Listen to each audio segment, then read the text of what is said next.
morning. I'd like to welcome everyone to the Simsbury Board of Education regular meeting, November 12, 2013. And with that, I'm calling to order. I would like to have anyone interested in public audience address the board. They're still here.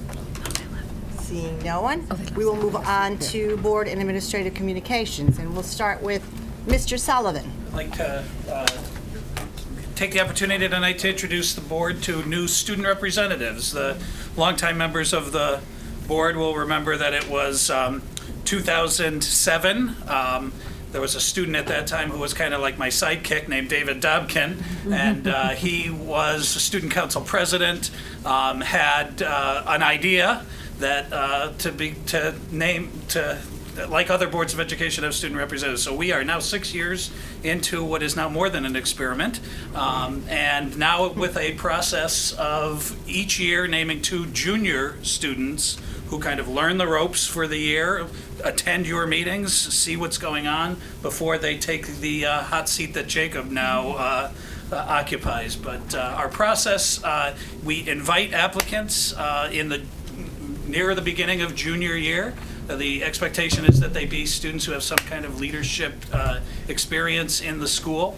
They fill out an application where not only do they include a resume of their activities, but they also are asked to do 2 short writing samples where they talk about their interest in this position and then an issue in education that is of some interest to them. And so we had 4 applicants this year in a very competitive process and selected the 2 who are here tonight as your new junior representatives.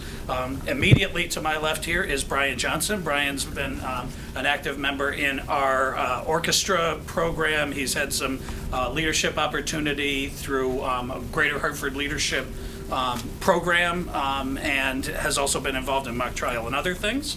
Mallory Barnard, further to my left, is actually our junior class president right now, has also been involved with our Emerging Best Buddies program. Miss Donovan, the student council advisor, does the interviews with me. We were extremely impressed with our 2 new representatives, and very pleased to introduce to you tonight Brian Johnson and Mallory Barnard. Very good. Welcome. Welcome. Thank you. Excited that you're taking advantage of this opportunity, and we certainly are going to value your input as we do Jacob. So welcome. Good, good. I'd just like to ask a quick thing for both of you. What was your key interest in applying for the Board of Education student rep seat? Well, for me, I just wanted to advance my leadership capabilities and see what I could do to help the town and work with all of you to improve everything. Good. Ryan. I've always been interested in learning and the idea of teaching, so I figured that seeing the place where the decisions about learning and teaching in our town are being made would be an invaluable opportunity. Great. Very good, very good. Well, we welcome you, and we're sure this will be very informative starting tonight. So, great, thank you. All right, moving along. Jacob. All right, well, in the last 2 weeks, the One Acts theater event a few weekends ago, and that was a big success, and now the Les Mis auditions are complete and rehearsals have started for that. Model UN went on their New York City trip last week to the UN building there. The French exchange wrapped up this past Saturday when the French students left to go back home. I participated. I hosted 2 years ago, and I went in the spring to France, and I have to say that the program is definitely one of the highlights of the foreign language program at Simsbury High School. Girls volleyball got to the quarterfinals of the state tournament, but unfortunately lost to Staples on Saturday. The final football game is this Friday night against Middletown at 7 p.m. And NHS, Tri-M, and Thespian Honor Society all held inductions last Wednesday, so congratulations to all the new members of those groups. And on one other note, a lot of students, with regard to the football game, looking with the field repairs coming up, is the state of the bleachers. Some of them are getting pretty sketchy, so to speak, in terms of staying in place when people are standing on them. So maybe when we looking at the field repairs, if we could look at that at the same time, maybe it's something that a lot of people have been pointing out to me. Good. All right, that's something to consider. Absolutely. Tom? Nothing for me. Well, we've all sat on those bleachers. Yeah, exactly. We understand what It you're was saying. actually a good definition. Yeah, we understand. Todd? Heated bleacher. Covered. Are we getting better? We're going from sketchy to heated to Safe would be good. safe. Well, now I'm going to be Chris. very mundane. The curriculum subcommittee did meet on October 29th. Kind of a very quick overview. Susan Selena was there, Mike was there, Tara, Aaron, Susan, Neil. I know you were there as well. They were at the high school and really focused on two things. One is that Angela Griffin provided an overview of the music curriculum, as well as a tour of the facilities. And then secondly, there were two programs for next year that were discussed. The first is Introduction to Computer Sciences, which would be a full year course, 1 credit. And really the focus on that is the principles of computer science related to processing information. So that's the first course. And then the second is a unified health and physical education class, which would provide pairs of students, one with special needs, to be able to work on health and sports development together. So those two issues were discussed. The next meeting is actually November 21st, and we'll give you an update after that one. Good. It wasn't very mundane. It was Very good. I'm very glad. interesting. Very Good. Mike? Nothing tonight, thanks. Tara? Nothing tonight? I do. I have two items to share with you. Our professional development full day on November 5th was a very successful day, an engaging day for faculty. In the morning, we spent time with our teachers. I did a presentation along with Neil and Brian and Eileen Eustace on the Common Core State Standards and the Smarter Balanced Assessment. We did a full 7-12 faculty in the auditorium, and then teachers had the opportunity to go off in their content grade levels to look at the Smarter Balanced Assessment. In the afternoon, the 7-12 faculty worked with Neil on rubrics, school-wide rubrics, for some time in the afternoon, and then went and worked in their content grade level PLC teams. At the elementary level, each principal gave an overview of the Common Core State Standards. Again, they've seen this information, but again, it was an overview, as well as the Smarter Balanced, and all of them had an opportunity to take a look at the Smarter Balanced Assessment. And then in the afternoon, there were content grade level meetings where they worked on curriculum, unit reviews to prepare for upcoming lessons that were at the elementary level. So it was a successful day that we had on November 5th. The second item, Veterans Day. We were in school now. I think it's been 3 or 4 years that we've been in school on Veterans Day, and I always do like to share the work that we do. At the elementary level, to recognize veterans, there were assemblies at all of our elementary schools.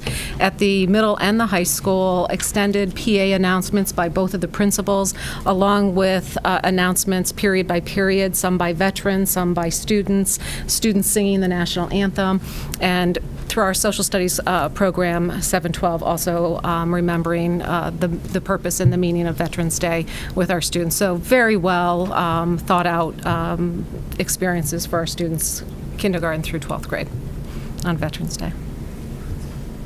Very memorable day. We've been doing it for 3 years now. Have we gotten a lot of feedback from teachers and students about how they feel about it? Has anyone I heard anything? haven't heard anything. I don't know if the principals have. I mean, I'll weigh in. I think that it was a day where maybe this generation of students didn't particularly think a lot about why they were home for the day.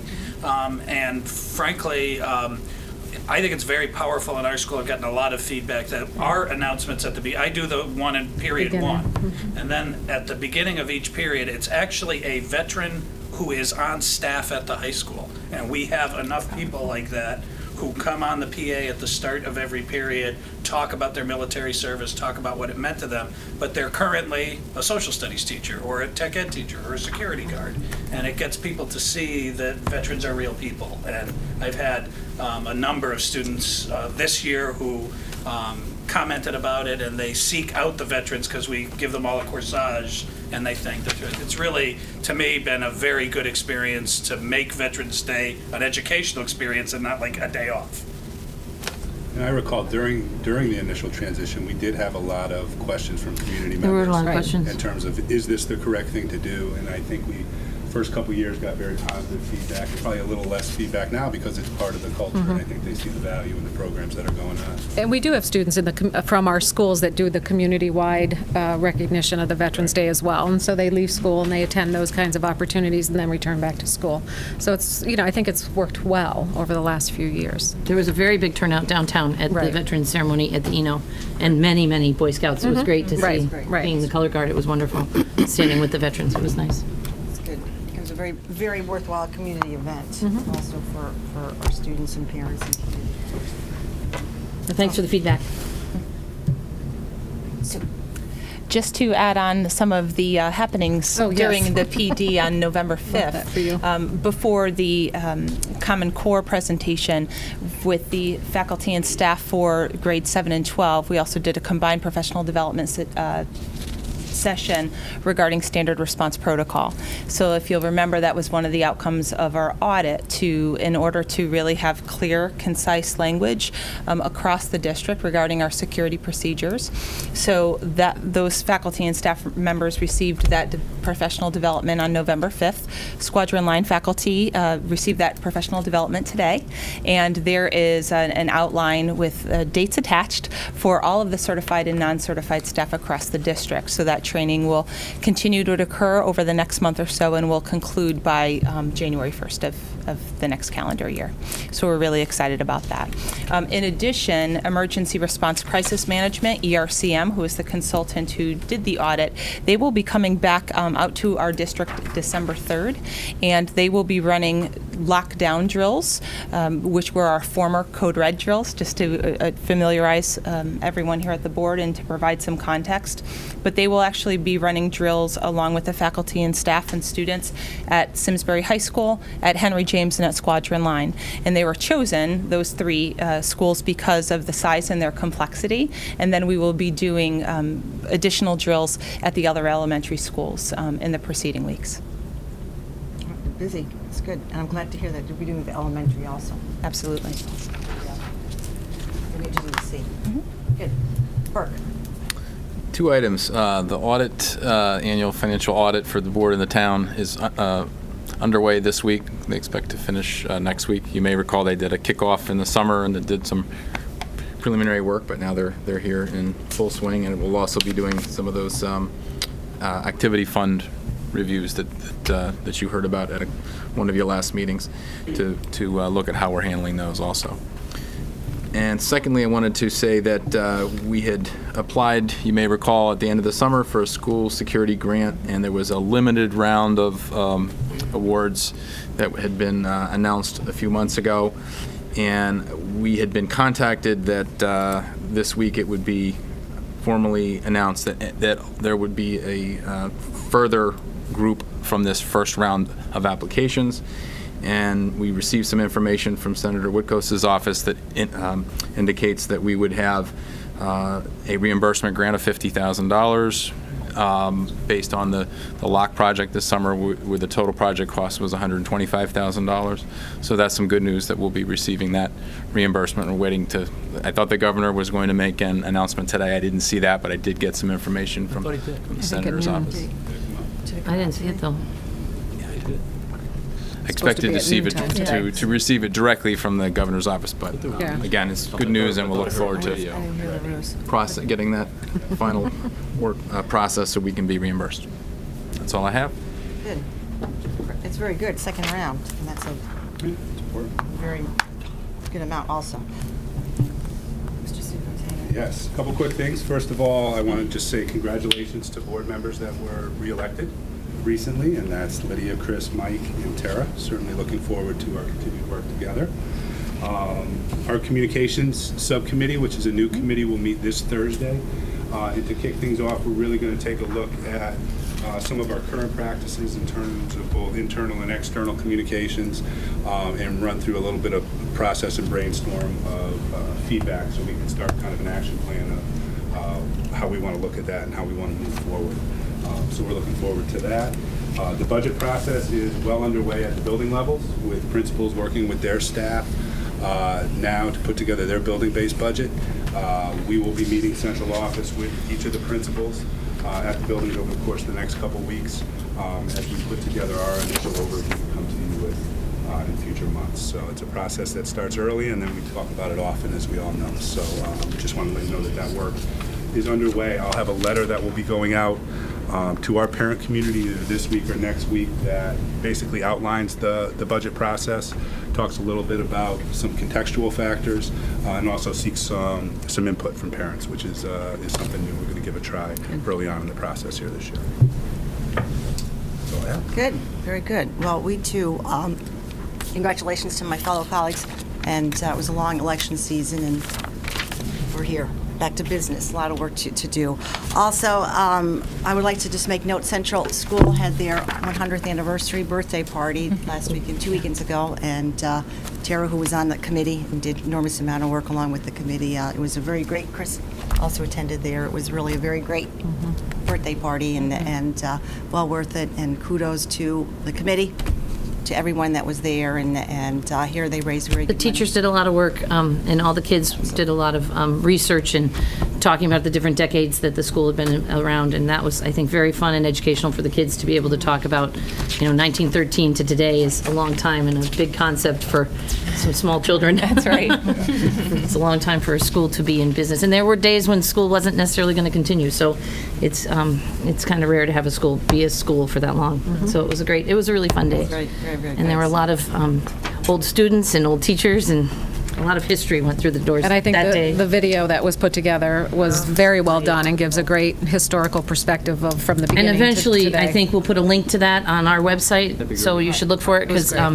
The whole district information there. Jay Reynolds and Diane Reynolds have 4 generations of family members, at least 4, who went through this school. So they put together a really spectacular historic piece on the school and its different manifestations and what happened there in the community that surrounds it. So hopefully we'll get that on a small link. It's really cool.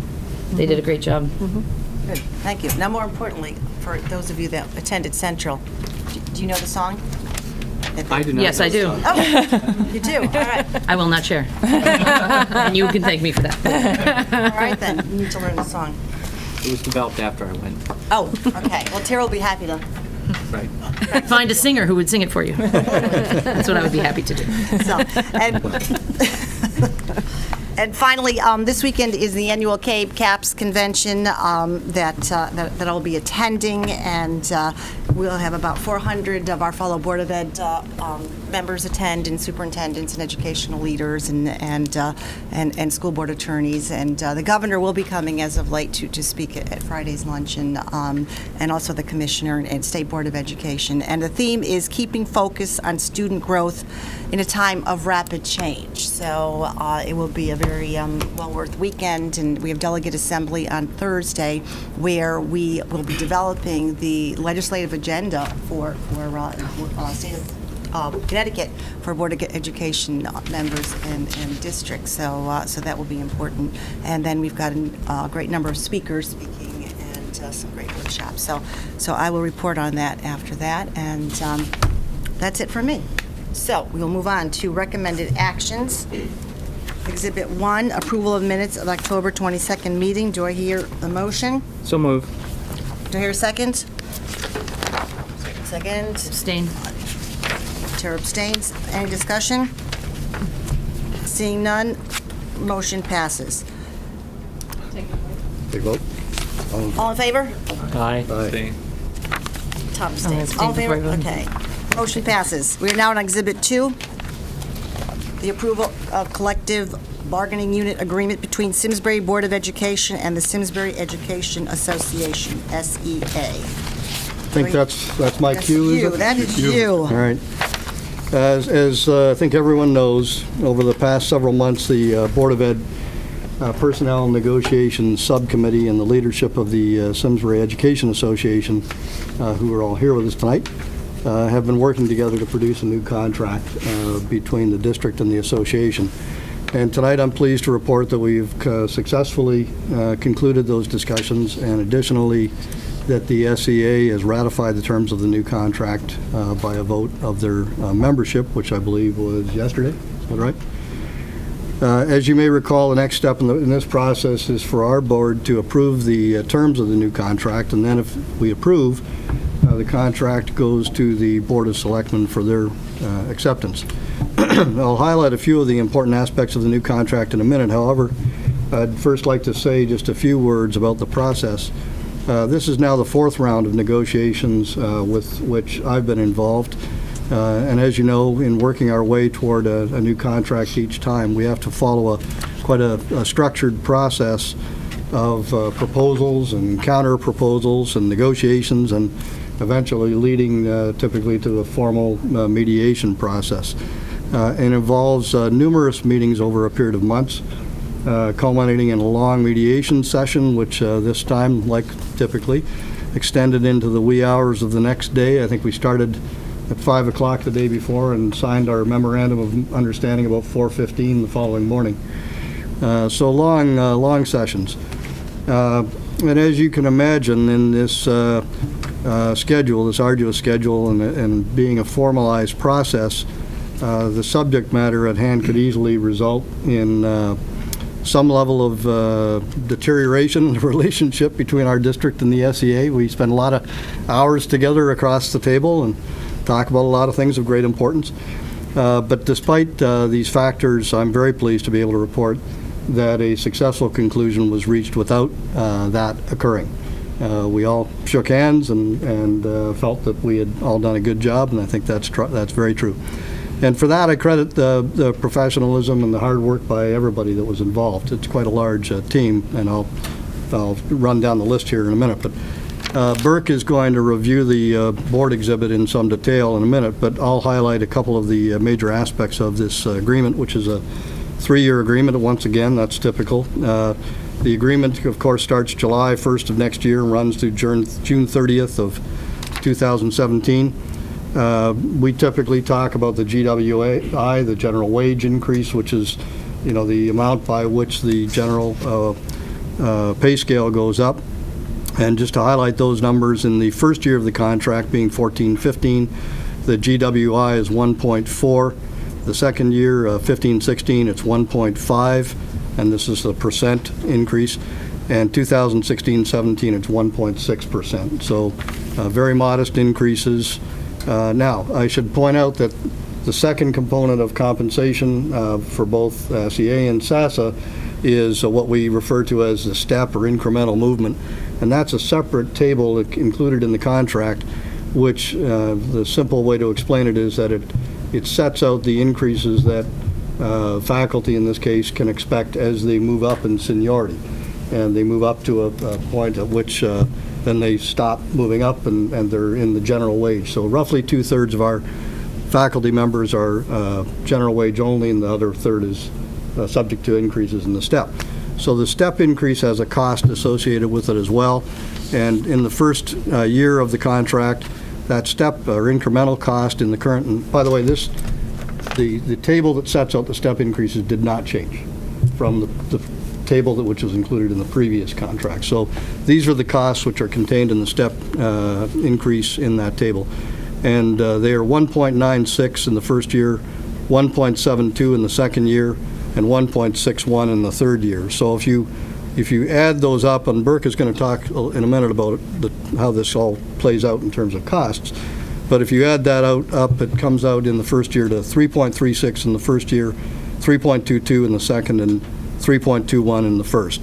And again, I would ask you to focus on the general wage, which is really what was the source of the negotiation. In addition to that, we were able to agree on some changes to our benefits package, and there's quite a few of them, but I'll highlight a few of the important ones. The first is a change to the current HMO and PPO health insurance plan designs, including some copays. There will be some increases in copays which will be implemented. Additionally, we agreed that we would introduce a high deductible health plan, or an HSA plan, that will actually be available in the from the beginning. It'll be new hires will have that as their only option, and then by the third year, which Burke will explain in more detail, the HDHP, the high deductible health plan, will become the core plan, and the other plans will be available as a buyout. So those are the major issues, and again, I'll let Burke kind of walk through some of the details here in a minute. As you'd expect, these kinds of contracts take a considerable amount of give and take on both sides to get to a conclusion. We believe that this contract is going to allow our district to better contain the rate of increase in the cost of providing benefits while continuing to provide our faculty with dependable medical insurance coverage for both our staff and their families. And I think I speak for everyone involved in saying that this is a reasonable settlement that supports our collective goals of continuing to allow us to attract and keep excellent faculty members. It provides them with a compensation package that is both equitable and competitive, and most importantly, supports our shared goals of providing Simsbury's children with a school system which is among the best in the state. So I'll close by thanking the members of the SEA negotiating team, most of whom are here tonight, I guess. Kara Maslar, if you guys want to stand, you should. Long, arduous process. We should Yay! Jamie Sipa and Keith Berthume, who is not here. Brian Foreman, who's not here, and a favorite who's been with us for many years, and this is probably the last time that we'll have him at the table with us. Oh, yeah. And that's Paul Kolakowski, a longtime Simsbury teacher. They were assisted by their legal counsel from the CEA, a lady named Gail Hooker, who was very helpful. As I've said, this is a demanding process and at times difficult, and these folks worked very hard to diligently represent the SEA. And on behalf of the committee members, who are Chris Kelly, Mike Wade, and Todd Burke, and myself, I want to thank each of them for their dedication and professionalism throughout the process. It's always a pleasure to work with you, even when the topics are somewhat strained. I'd be happy to answer questions. In thanking people, and I can do this when we get to SASA as well, but I also need to thank the staff that participated. Sue Lemke, sort of the keeper of our conscience through the whole process. Burke LeClaire, who's the spreadsheet master and the master of all details. And this stuff gets very, very complicated. And then once again, the steady hand of our superintendent, Matt Curtis, who was there for us when we needed to talk things through. So tough process, a lot of meetings, a lot of hours, but I think we ended up with an agreement that everybody feels is reasonable. So I can answer questions. Burke, do you want to go through it? I thought I'd just share a little bit of information for the board and those in the audience tonight. There's an exhibit in your board packet, and just to talk a little bit more about the health insurance changes for the private sector and other parts of the state. The concept of a high deductible health care plan and a health savings account, or HSA, is not something new, but it's new to us. So we've got a sort of a phased-in situation here, which I think will serve us well. As Mike mentioned, for new hires, they would go right into the new HSA, which would start July 1st of next year.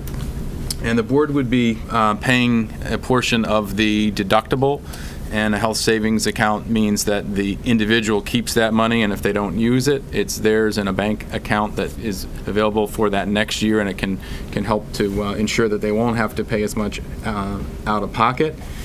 The goal is to try to make the employee and their family more aware of the cost and consumer driven. And because of also some of the plan design changes in our healthcare offerings, the HMO and the PPO will have some different co-pays, and that will actually help keep our overall cost premiums down. So before you even get into adding the third plan option and so forth, that will help keep our total premium costs down. As in past years, we've asked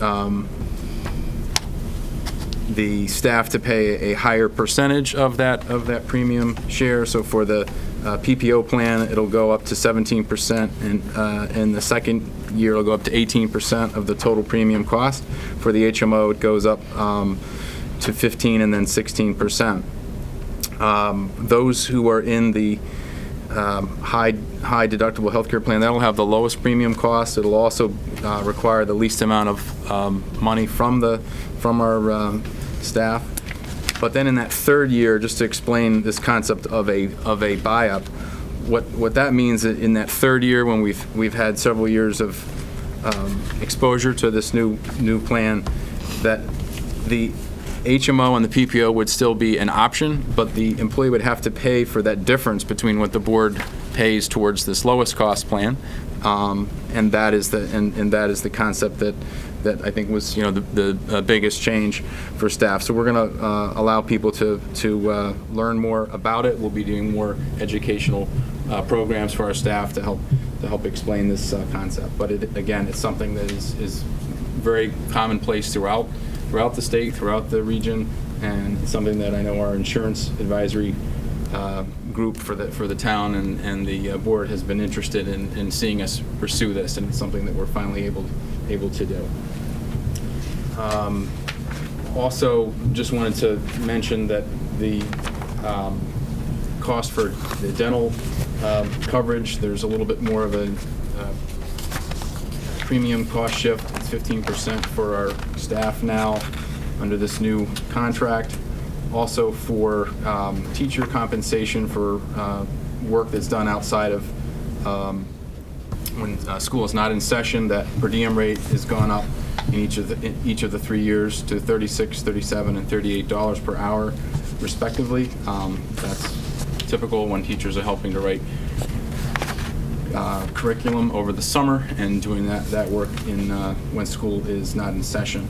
There's also changes to our stipends and our coaching and other type clubs and things of that nature. So there's a corresponding 1.4, 1.5, and 1.6% increase over the 3 years in those schedules.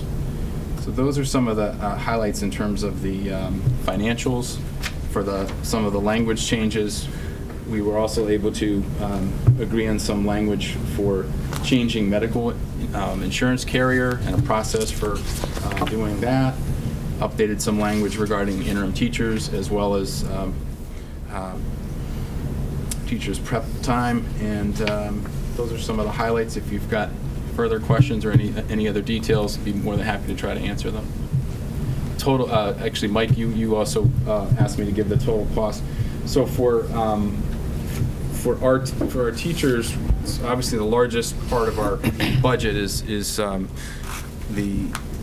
instructional group, of which salaries are the largest part. We have 381.66 full-time equivalents, and a total current budget is $28,922,000 for these teachers across the district.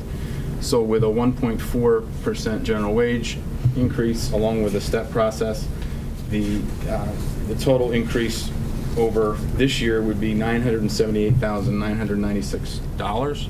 That's assuming that we had the same number of teachers next year and that there were no other changes, and that's just the only way that you can compare apples to apples from year to year, even though of course there will be changes. That represents a 1.51% increase over the current year budget if you were just to put that dollar amount in. But then there's also the insurance contributions and some other parts of this contract which help to modify some of the increase that we would have had. So that's a quick overview, and I'll stop there. Good. Any questions from the board for Mike or for Burke? Just one on the healthcare side.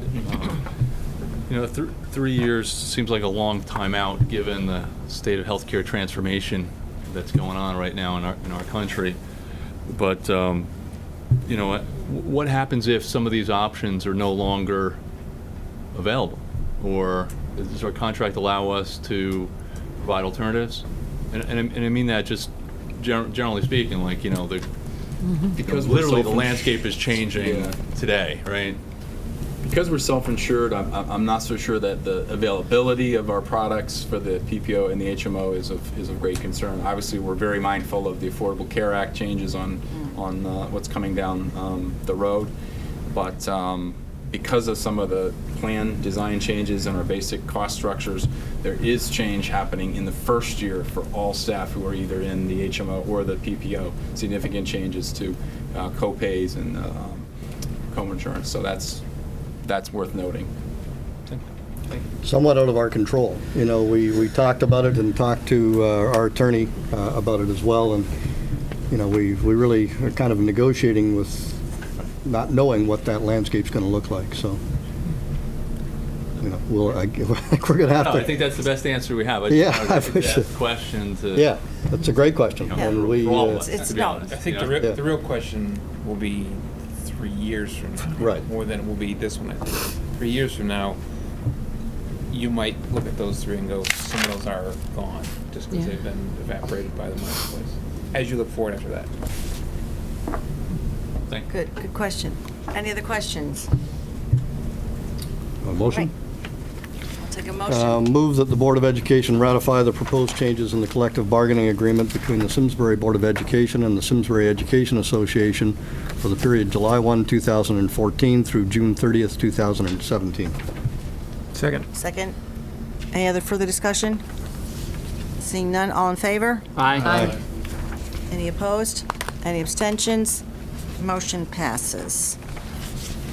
Thank you. And moving on. Okay, that's me again, I guess, right? Yes, it is.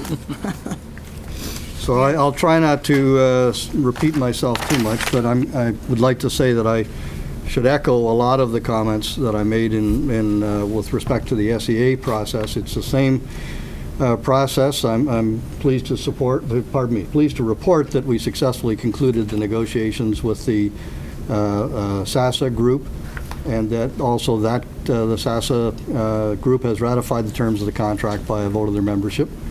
And again, like the SEA contract, if this contract is approved by us tonight, then it goes to the Board of Selectmen for their acceptance. And again, some highlights that I'll give you in a minute. And I did say a minute ago that this is the administrators group process is governed by the same statute as the teachers' negotiations, so we follow a very similar process. It's a smaller group, and we ended up with a successful conclusion, in this case without needing to go through formal mediation. And once again, that's the result of a very good relationship that we have with our administrators and the professionalism which was shown by everyone involved and the hard work that we all put into it on both sides of the equation. So Burke will give you some details, further details in a minute, but I'll run through some highlights. The SASA contract is also for 3 years, starting July 1, 2014 and going to June 30th, 2017. We have a similar structure. We have a general wage increase, and then we have step or incremental movement by a table contained within the contract. In this case, it's a little different. The general wage increase for 2014-15 is 2.25, and that 2.25 repeats for 15-16, and 16-17. While the GWI is somewhat higher, the step and incremental movement is lower. So the step incremental in this case is 0.33 in the first 2 years. And again, I'll say that again, 0.33. And in the last year, 0.28. So the total is 2.58 in the first year, 2.58 in the second year, and 2.53 in the third year. Once again, like the SEA contract, we were able to agree on some changes to the health insurance program. And similar to the SEA on the HMO and the PPO, there's some changes to the plan design, including some co-pays. We are implementing a high deductible health care plan and including a health savings account. And the high deductible health care plan will be, once again, like the SEA, will be the only option for new hires. Again, we feel like this is going to allow us to better contain the rate of increase in the cost of providing our benefit packages to our leadership and providing them with good coverage for themselves and their families. I would add just a comment that this group is our leadership team. They face a lot of challenges, and they'll be at our side, at the side of our the leadership team at the district office throughout as we deal with the implementation of Common Core and the reforms related to that. The budget challenges that we're going to face, we know we're going to face in the coming years, and also the impact of the decline in enrollment that we have seen. And we need this leadership team, as I know they will be, focused with us on helping us through this process. So I'd like to thank the members of the SASA negotiating team. Of course, Neil is here tonight. Scott Baker, Eileen Eustace, and Brian White were also part of that process. And the attorney for the SASA group was a gentleman named John Jesman, and he was also helpful through us. As I said, these can be difficult and demanding negotiations, but we all worked hard, and I think we came through it with the benefit of the professionalism and the dedication of everyone involved, with a reasonable settlement that we can live with. And I want to thank everybody involved. In addition to Sue and Burke and Matt and my fellow members of the committee, Todd and Mike and Chris, we were assisted in both contracts by Tom Mooney, our attorney from Shipman and Goodwin, very experienced attorney in this process, literally the guy who wrote the book on Connecticut school law, and great help in the process. So I'll be happy to answer questions, and Burke, you have some additional details to share? Briefly, as we said in the past contract that we just reviewed, there'll be some increases in the premium cost shares for the PPO and the HMO, and then the BIAP in the third year. The dental coverage will increase to 15% premium for our staff. There's also an increase to the board-paid tax-sheltered annuity that each member gets. That's an increase of $1,250. And part of what I should have said after the first contract is we looked carefully at the settlement averages from across the state that was provided to us at the time, and these general wage percentages are very favorable looking when you compare them to the state average.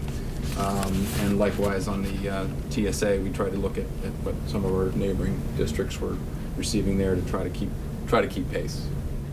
So, don't think there are any other items of note. All righty. Any further questions for Burke or for Mike? We'd be happy to spend hours talking about this stuff if you'd I'm like. sure you would, after you haven't spent enough hours with Kara and Jamie and Paul, so you're willing to spend more hours with us. You know, Burke makes a good point about the amount of data that we're able to get from Shipman and Goodwin through Tom Mooney. Tom and his staff do a great job of providing us, literally day by day, up-to-date data on the settlements around the state. And that's very helpful. It allows us, our goal is to maintain our competitive position. We think that's important. And the data that we get from Tom and the staff is an essential part of that. That's just one of the things that he helps us with. So. And how many are in this bargaining unit? 16. 16. All right. Very good. Any other further questions? All right. Motion? Absolutely. Move that the Board of Education ratify the proposed changes in the collective bargaining agreement between the Simsbury Board of Education and the Simsbury School Administrators and Supervisors Association for the period July 1, 2014 through June 30th, 2017. Second. Any discussion? Thank you very much, Mike, and Personnel Negotiations team, and for all, and staff, for all the hard work that you have done. It proved very beneficial, and of course, thank you. I'm glad that we were able to. And just to reiterate, I know you've thanked everybody, Mike, but just thank you, leadership groups from both bargaining groups, for the way you approach the negotiations in such a professional way. So certainly look forward to our continued work together. Good. Lydia, you gotta vote. Thank you. All in favor? Aye. Aye. Motion passes. Thank you. We are now on to Exhibit 4, approval or revision to teacher and administrative evaluation plans. So, yes, I'll take that one, Lydia. To draw your attention to Exhibit 4, as you know, we've implemented a new teacher evaluation plan this school year. We actually started revising, making the revisions last year with the implementation this school year.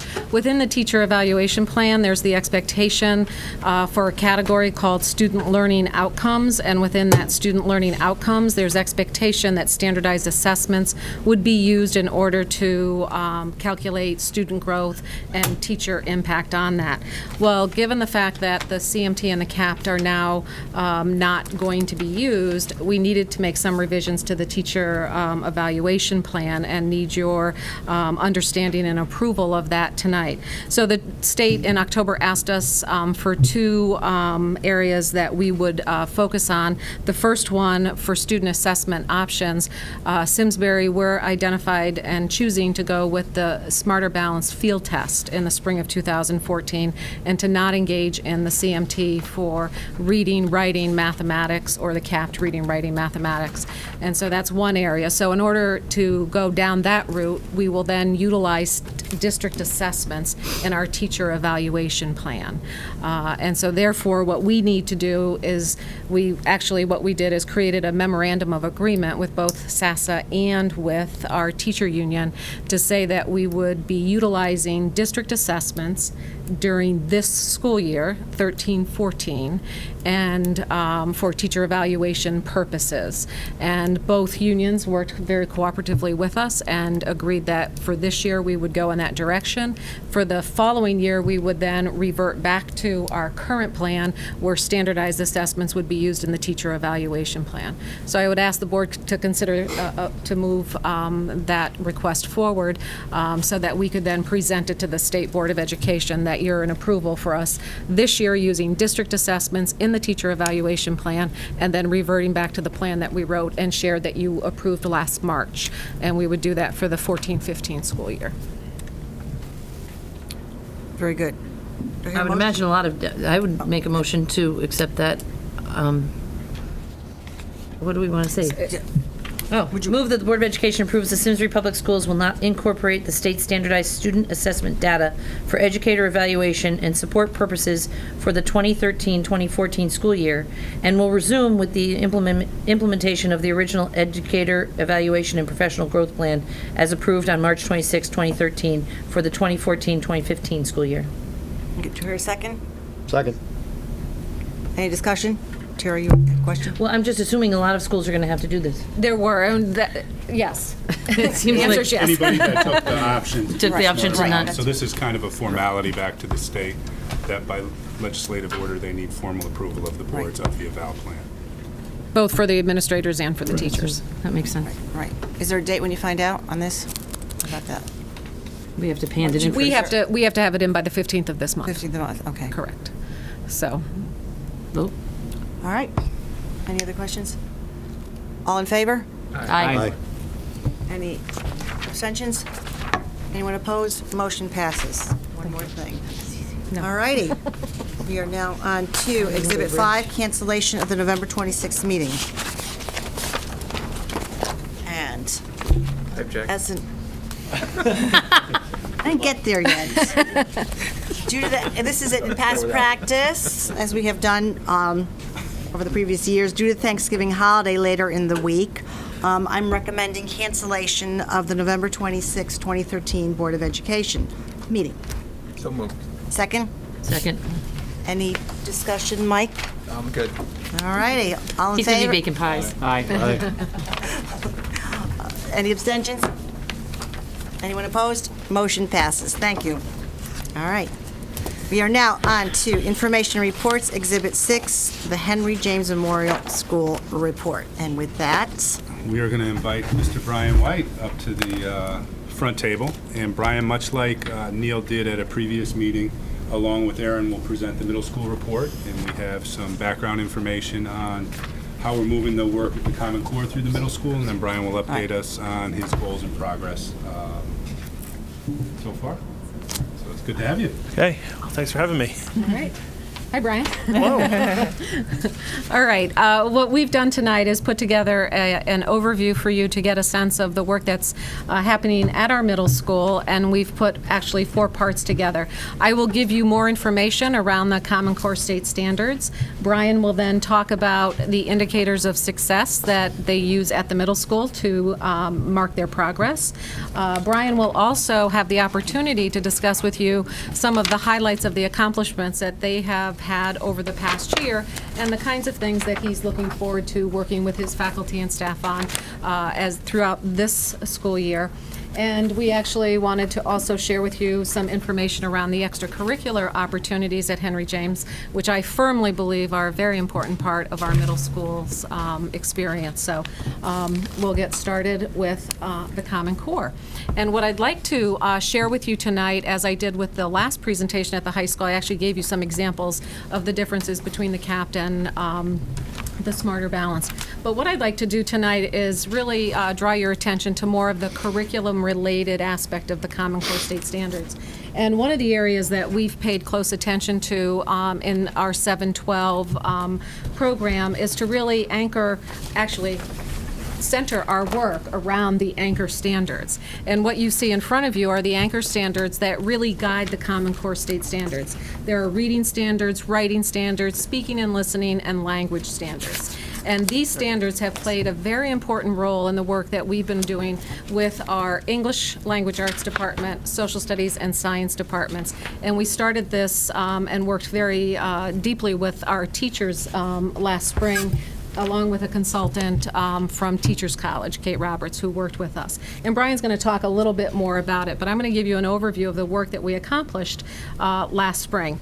And this chart right here is hard for anybody other than an educator to maybe understand, but this particular chart is very important to us.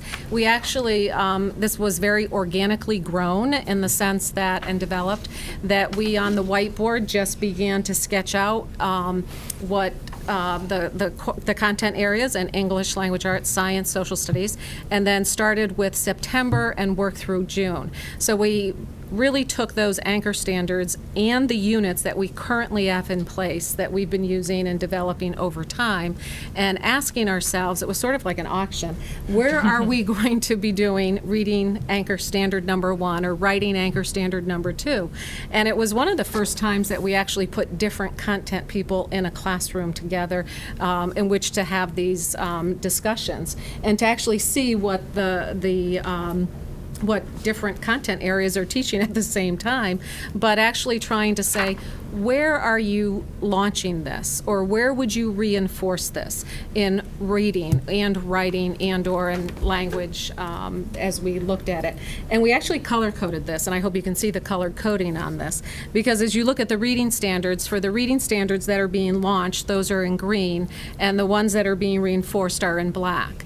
And then when we look at the writing standards, those that are being launched are in red, and the reinforced are in yellow. So we actually put together a year's view of what it looks like in really focusing our efforts on these anchor standards. So this is a tool that teachers have taken very seriously, and it has really guided the work that Brian has engaged his teachers in at the middle level. I actually had the opportunity to go into a 7th grade social studies class last week to observe actually one of our instructional coaches, and she was co-teaching with a 7th grade social studies teacher, and I actually saw writing standard number 1, anchor standard number 1, writing an argumentative piece of writing, but really helping kids to understand the difference between persuasive writing and argumentative writing. And the co-teaching that they did in that classroom was really well done. And so not only was I sitting in the back of the room, but another 7th grade teacher was sitting in the back of the room observing that co-taught lesson being launched, and the department supervisor from social studies was actually observing the classroom teacher where I was observing the instructional coach.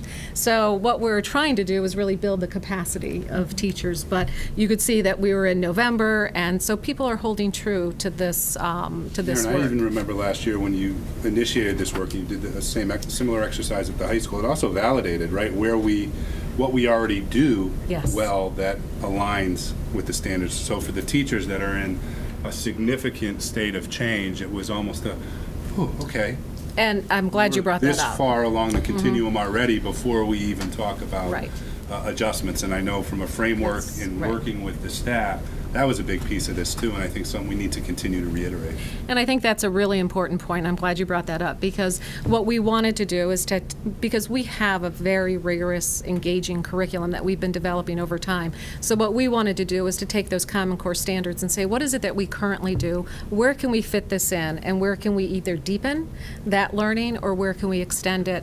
What can we do to use what we currently have? There are places that we're going to have to change somewhat, but in the sense of letting people say, like, this is what we already do, and we can do it probably even better with coaching and with more specific professional training.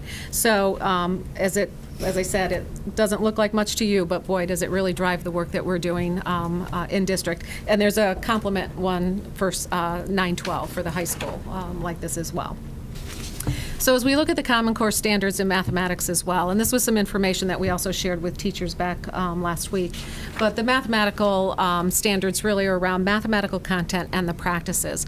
And what I wanted to do was really give you some sense of the kinds of content that students are being exposed to, which is very similar to what we currently do as well, but looking at the topics and the way in which these are presented to our 7th grade students.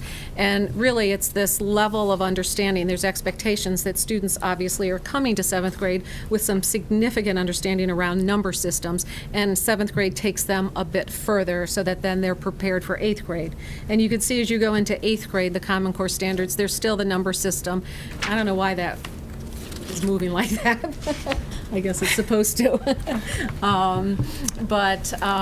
So then there's a more sophisticated expectation on the number system, obviously, when you get into 8th grade. And it goes on to functions and statistics and probability. So those are the topics, and there's standards that fall under each one of these domains that then our teachers at the middle level, I did a 3-hour PD with our math department at the middle school a few weeks ago, and they're working with what they currently do, identifying those standards that they currently have, where they fit in their current curriculum, and then either adding or editing or revising to ensure that we're really providing the strength of learning that we want for students in that content area. The second part, and this is again just another, I think I showed this to you maybe last time, but again, you can see the incremental growth or the expectation that kids are going through the K-5 program and mastering operations and algebraic thinking, number and operations and fractions and base 10, and then the expressions and equations in the number system, so that when our students are leaving our middle school math program, that they have that algebraic understanding and foundation in which to do higher level math. And what we do know is about 50% of our students do complete algebra at our middle school, and those that don't go on and take it at the high school level, but they have that solid foundation in which to be successful in that. The second part, and this is an important part, and this is a part that we're really working with our classroom teachers, and this is what the coaches are working, our math coaches working with our 7-12 folks on, as is our elementary math coach. But these are what are called the standards of mathematical practice. And what you see in the gray box at the top are really what every math class every single day should be focusing on. Making sense of problems and persevering in solving them, as well as attending to precision. Those are really, those should occur all the time in math classes. The other areas in the gold, the blue, and the red are really, we have to think strategically in what units and what lessons do these kinds of opportunities, learning opportunities, fall. And so this is what our teachers are working on. And I actually, after my professional development that I did with the math department, I went back and was visiting the middle school and had an opportunity to talk with one of the 7th grade math teachers. And she was explaining to me how she was really trying to engage kids in really thinking and talking about the math and working collectively together. And she said, I felt that it was a little bit out of I wasn't so comfortable with it, but I really felt that they gained a lot from it. And so in talking with her and giving her some suggestions, I actually then talked with the math coach, and they connected, and they're really working quite well together and learning how to be very strategic on how to embed these kinds of practices in their mathematical lessons over the course of a unit, over the course of the semester, the marking period. So those are really, again, an idea of the kind of work that's going on at the middle school around the Common Core state standards in English language arts and mathematics. Just to remind you that we will be taking the field test in the spring. We're looking at the field test will be occurring, we're identifying about a 6-week period of time that we think that we'll be taking it. I don't have those exact dates, but once I have them, I'll let you know that. And then the operational test will obviously take place in the spring of 2015. So, with that, Brian, I don't know if you have questions for me at this point regarding the Common Core or the Smarter Balance. And Brian will certainly expand a bit on what I shared with you as well. Sure. So just to start off, we'd like to walk you through some indicators of success that we use just to evaluate our progress at Henry James. And the first slide is information that's by now probably familiar to everyone here, but this is just a longitudinal representation of what our performance has been over time as measured by the CMT. And one of the things that's really interesting about this slide is you can see, in addition to having really very impressive achievement scores, we think that this also represents the effectiveness of our curriculum and our instructional efforts, the fact that we see not only high achievement results, but consistency in those results from year to year. It's our focus and our priority to continually revisit our practices at the middle school in relation to both curriculum and instruction. And so we believe that our efforts, looking very carefully at our practices in light of a lot of the changes that have been described this evening to you, have yielded those results. And so very pleased to report that I think we're proactively responding to the changing demands as the educational landscape changes in a way that is meeting the needs of our students, and we think that those consistent scores are evidence of that. So as you can see, these are grade 8 scores. Last year in math, 90% of our students at or above goal. In reading, 94%, writing 86%, and science 87%. Again, very proud of those results.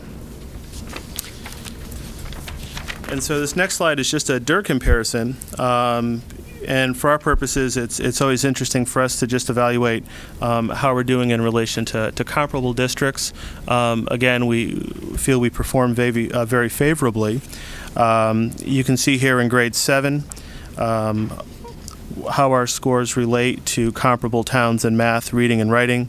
In grade 7, we saw improvement in all tested areas this past year, and we're especially proud of the fact that our reading scores in grade 7 were number 1 in the DIRG at 96.5%. So again, a lot to be proud of, and we feel it's just evidence of the efforts our teachers are making every day with our students at Henry James.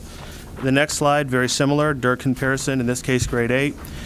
There you see the addition of science. That's the one additional tested area in grade 8. You also see math, reading, and writing. And again, that's how our students compare with students in comparable towns.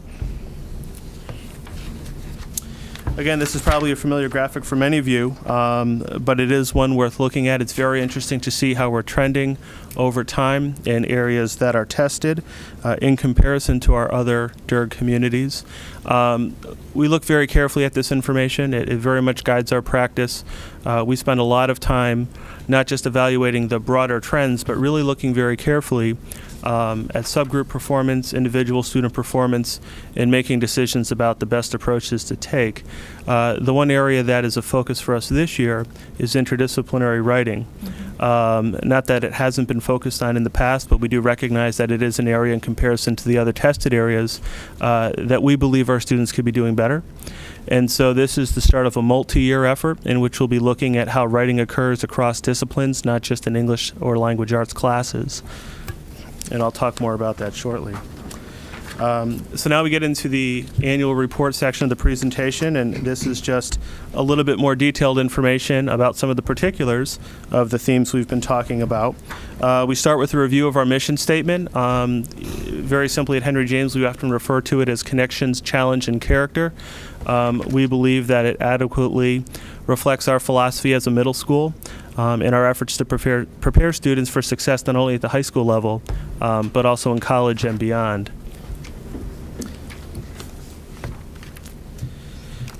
And so in terms of continuing the work, as I mentioned, our efforts this year are really focused on interdisciplinary writing. The slide that was shared earlier, that was essentially a map or a grid of the various skills that were taught across a calendar year, That was work that our teachers collaborated on very closely last year. It was facilitated in part by an educational consultant from Columbia Teachers College. That work was very much foundational to our efforts this year in writing. As Ms. Murray pointed out, it was really the starting off point for the work, not only in the classroom, but also as we continue to look at our instructional practices. A great asset to the work this year has been the instructional coach. We're very pleased with the progress that we're making on that front. Our instructional coach has been very instrumental, not only in guiding classroom practice, but also in helping to facilitate professional development at the building level in writing. As I mentioned, our priority, as always, is to continue to monitor the progress of all students. This work is ongoing, and we accomplish this through our professional learning communities. We also utilize our team structures and our department structures for the purpose of that work. In terms of student support, we're really trying to respond. Again, as things start to change, we start to see the implementation of Common Core and other changes. It's equally important to look at the support systems that are in place to ensure that all students achieve. We have a very rigorous program at Henry James in terms of our core academic areas, and we think that we appropriately challenge all of our students. For that reason, we believe it's important to have some strong support systems in place. Very pleased this year that we were able to build our capacity to do so in a number of areas. This year, we saw the creation of a new position. We have a special education department supervisor, which is specific to Henry James, and so that individual oversees grades 7 and 8. They work with a group of students in addition to their supervision responsibilities. This year we created an academic support center at school, and the purpose of this is really to provide additional academic supports in the areas of reading, writing, and mathematics. We mentioned our instructional coaches, who we feel are off to a great start in supporting the work of our teachers. We also have been building a partnership between our reading department and some of our core academic areas, science and social studies in particular. This work was initiated last year. We tried to partner a reading teacher up with the grade level departments in both science and social studies, and the purpose of that was to really take a good look at how we were approaching nonfiction reading, which is a big requirement of Common Core. That work continues this year with a co-teaching model. So in addition to working alongside teachers in professional learning community settings, our reading teachers are also working alongside our teachers in the classroom in those content areas. Brian, you talked about the positive start with the coaches, which I think is important, and Aaron's talked about before. Equally important, the department supervisor at Henry James was a position we talked quite a bit about in the budget process last year. It is early, but what is your feel or impact that has had on the overall kind of management and problem solving at the middle level? Oh, from a management and a problem-solving standpoint, I think it's been great. It's having somebody essentially right there to address situations as appropriate, and so having that resource and support immediately available to our teachers in that department has been a tremendous help.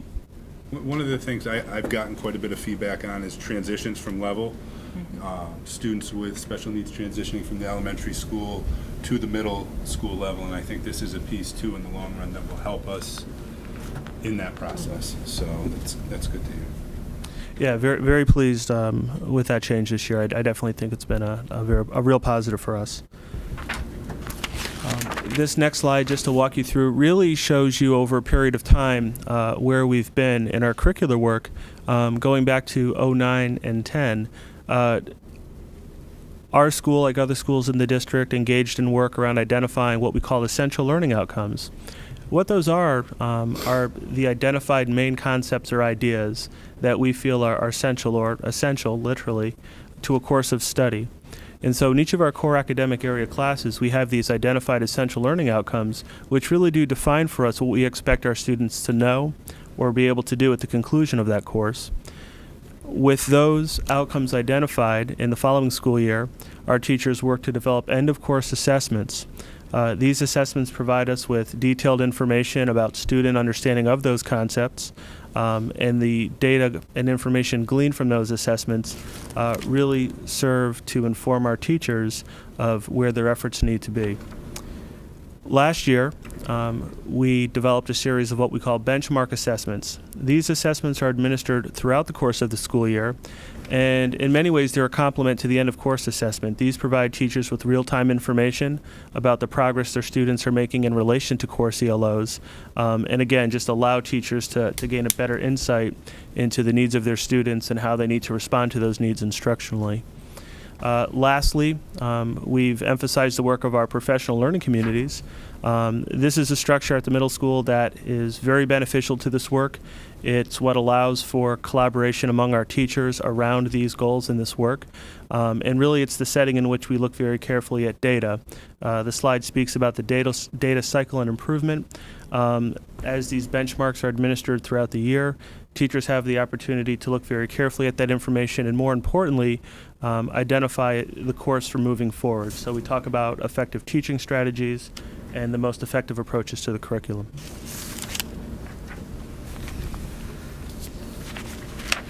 So in terms of moving forward, the major themes for this year, really a continuation of a lot of the good work that we've talked about tonight. Much of the efforts that we've described have been very foundational to our efforts. We feel this is very important because it brings continuity to the work for our teachers. As many people have pointed out this evening, we are going through a period of change. The fact that our district has been very forward-thinking, in my opinion, as someone who's still relatively new, it's really been a pleasure to come into the work where it is, because we have so many things established that are allowing us to take our teachers to the next level and do so with relative ease. This isn't such a shock to people to respond to some of the changes that they're being asked to, and that's in large part due to the fact that so much good work has already occurred.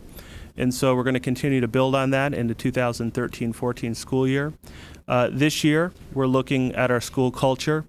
Clearly, one of the strengths of Henry James, as many of you are well aware, is the positive climate that we have. However, it's always worth revisiting this.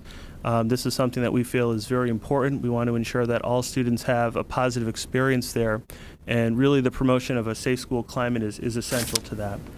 And so some of the efforts this year that we'll be conducting in relation to that goal is we have a Safe School Climate Committee. They're really going to be evaluating all of our practices and just giving some careful thought to what we presently do well and what, if anything, we can do better. One of the focuses this year, although not the exclusive focus, will be on internet safety and education around social media. We don't see these topics in isolation. We do see them as part of the broader school culture, but we live in changing times, and we're looking to respond to the needs of our students and the community. There's definitely an awareness out there of the impact that social media is having on students, the way in which they socialize, the way in which they interact with their world. We definitely feel an obligation to respond to that from an educational standpoint. At Henry James, we talk a lot about this notion of digital citizenship, and we try to share with our students, just as we have expectations of them at school, what we call the HJ way, there's also an expectation around appropriate conduct when you're engaging in the world through the internet. And so this is a topic that we'll be really focusing on with our kids this year. We have an upcoming presentation later this week, a gentleman by the name of Scott Driscoll, who has an extensive background in law enforcement. He's highly recommended. He'll be addressing our student body on these topics a little bit later in the month on the 21st.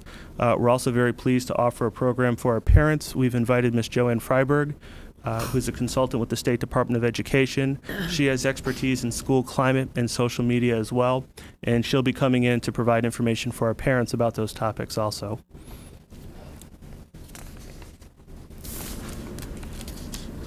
A lot of our work this year is focused on the implementation of our new teacher evaluation program. Again, a topic that we've all heard a lot about. This is the first year of implementation for us. And like a lot of our other efforts, much of our efforts this year are really based on frameworks that have been laid out previously. Last year, we had extensive professional development as a district to prepare our teachers for this change. Our school year began with a pretty intensive professional development session around what the new plan would entail, and really preparing our teachers for what this process would be. We found this process to be very well received. In Simsbury, we essentially have a homegrown plan which honors existing work. Our district's done a lot of really good work around teaching standards, which was really the basis for our current plan. I think for that reason, our teachers were very receptive to it. The fact that we had all stakeholders present in the process which developed that plan made it much more accessible for our teachers this year, and I think people were much more receptive to the change as a result of that. So again, I think just another example of where we were able to really capitalize on existing efforts and a lot of the good work that had been done to move some of these current initiatives forward.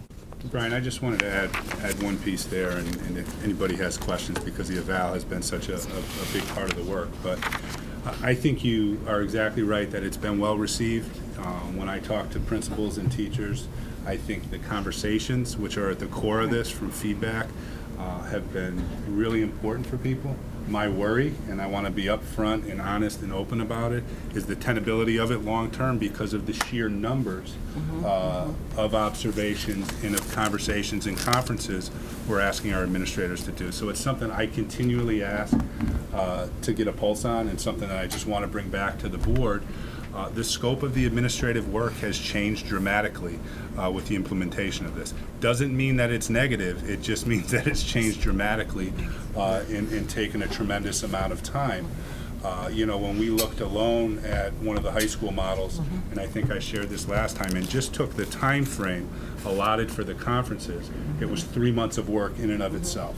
3 weeks. 3 weeks over the course of the entire year. Oh, yeah. Yes, All yes, the yes, observations yes. and the Yeah, meetings over the was year. equivalent Correct. of 3 months out of the school year, just there. So again, meeting with principals today, very positive feedback from them about the conversations they're having, but we need to be realistic about what that looks like over time with all the other things we need to balance, because while it's important, teachers still need to focus on their craft and focus on prepping for what they have to do and how we support them in those things. So it's not something I just want to say that we're off to a good start and we're going to leave. We need to be accountable for coming back to that and saying, how is it really We also have working long term? you guys are so good at retaining your data and creating your data, because, I mean, this is something that we have to be available to go to the state if it's not working, because it's not gonna, we're a pretty well-organized machine. You guys have done such a great job so far, but if it's not working for the state, it would be nice if we could compile our data and be able to take it if we need it, because, I mean, this is a very hard thing to ask of any district.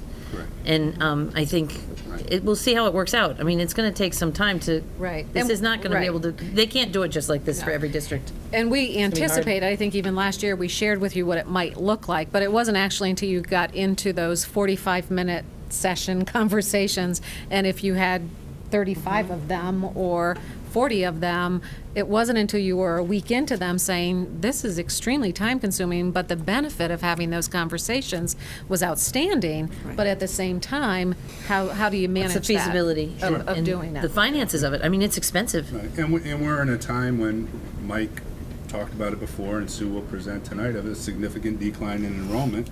And when you're under that, everything gets scrutinized, all positions, and we recognize and realize that and need to be accountable for those conversations. It has to be a And balance. Not everybody understands how the role of Yeah. administration has shifted, so I think we need to talk about that.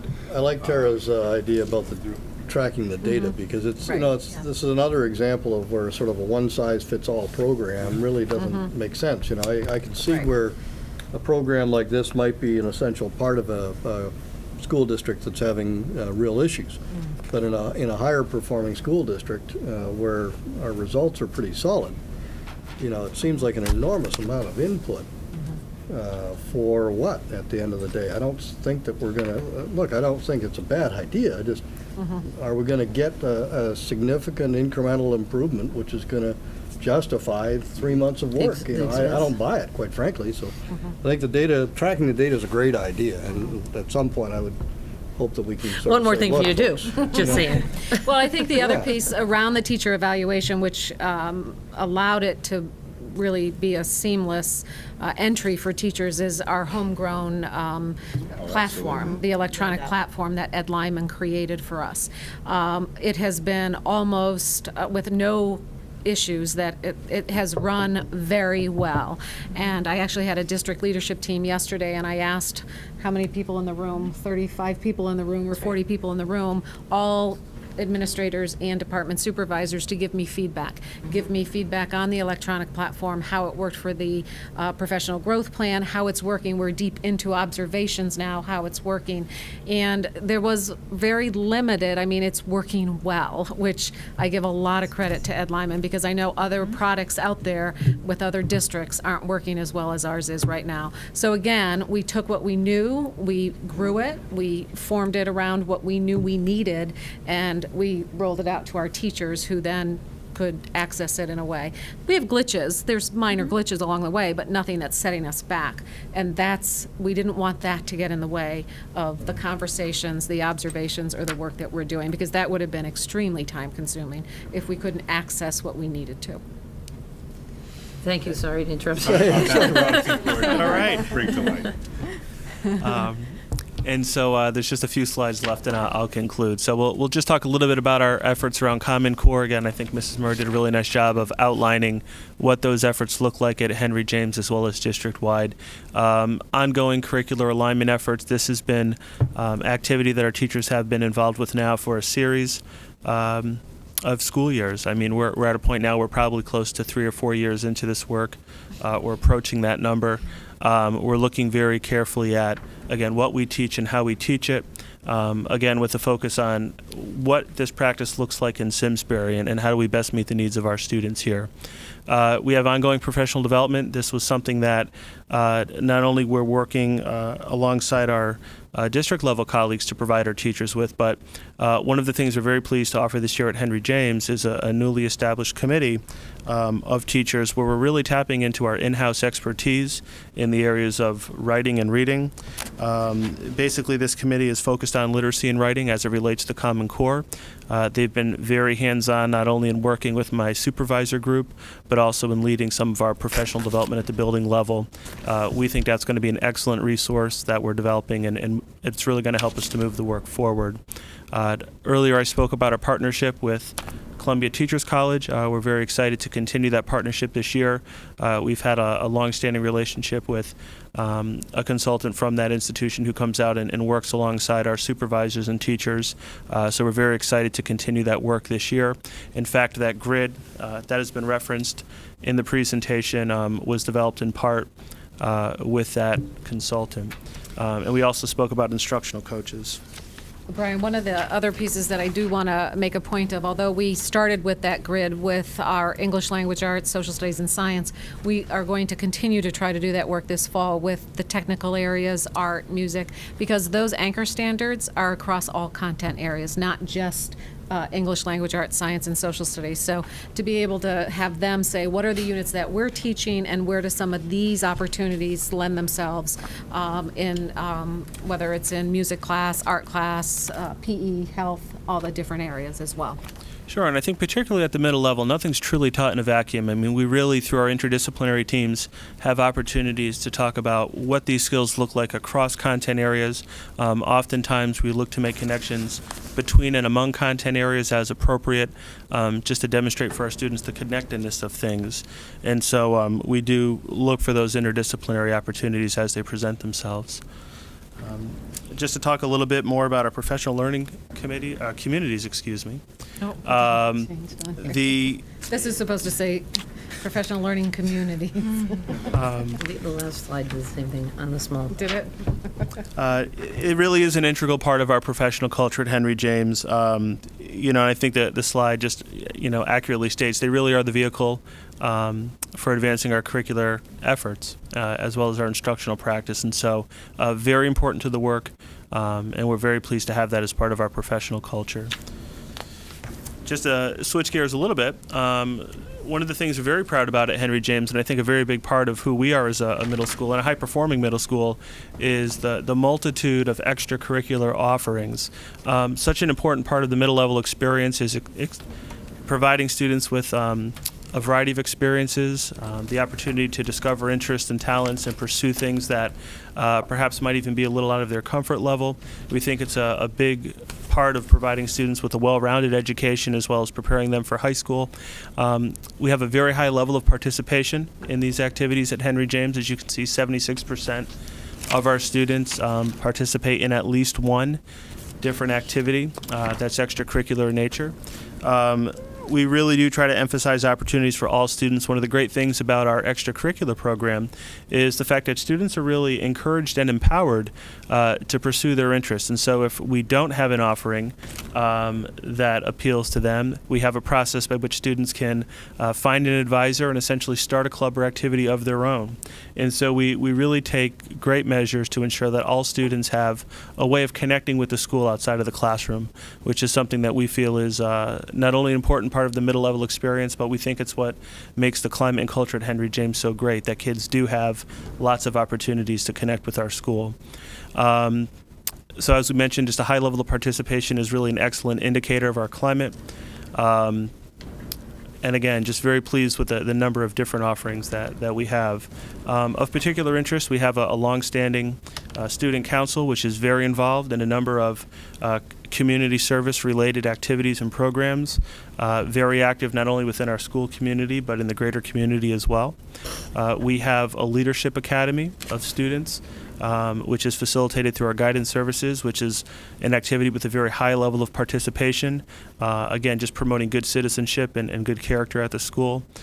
We have an after-school program that we're continuing to develop this year with the Hartford Stage, which has been very well received.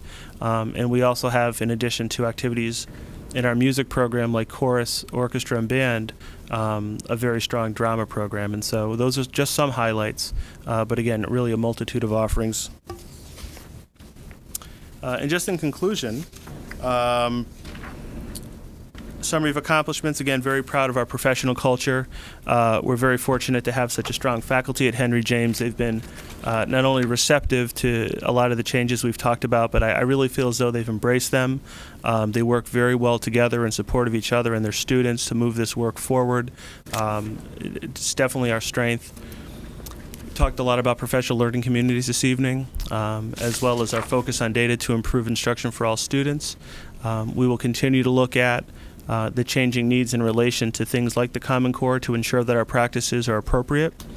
In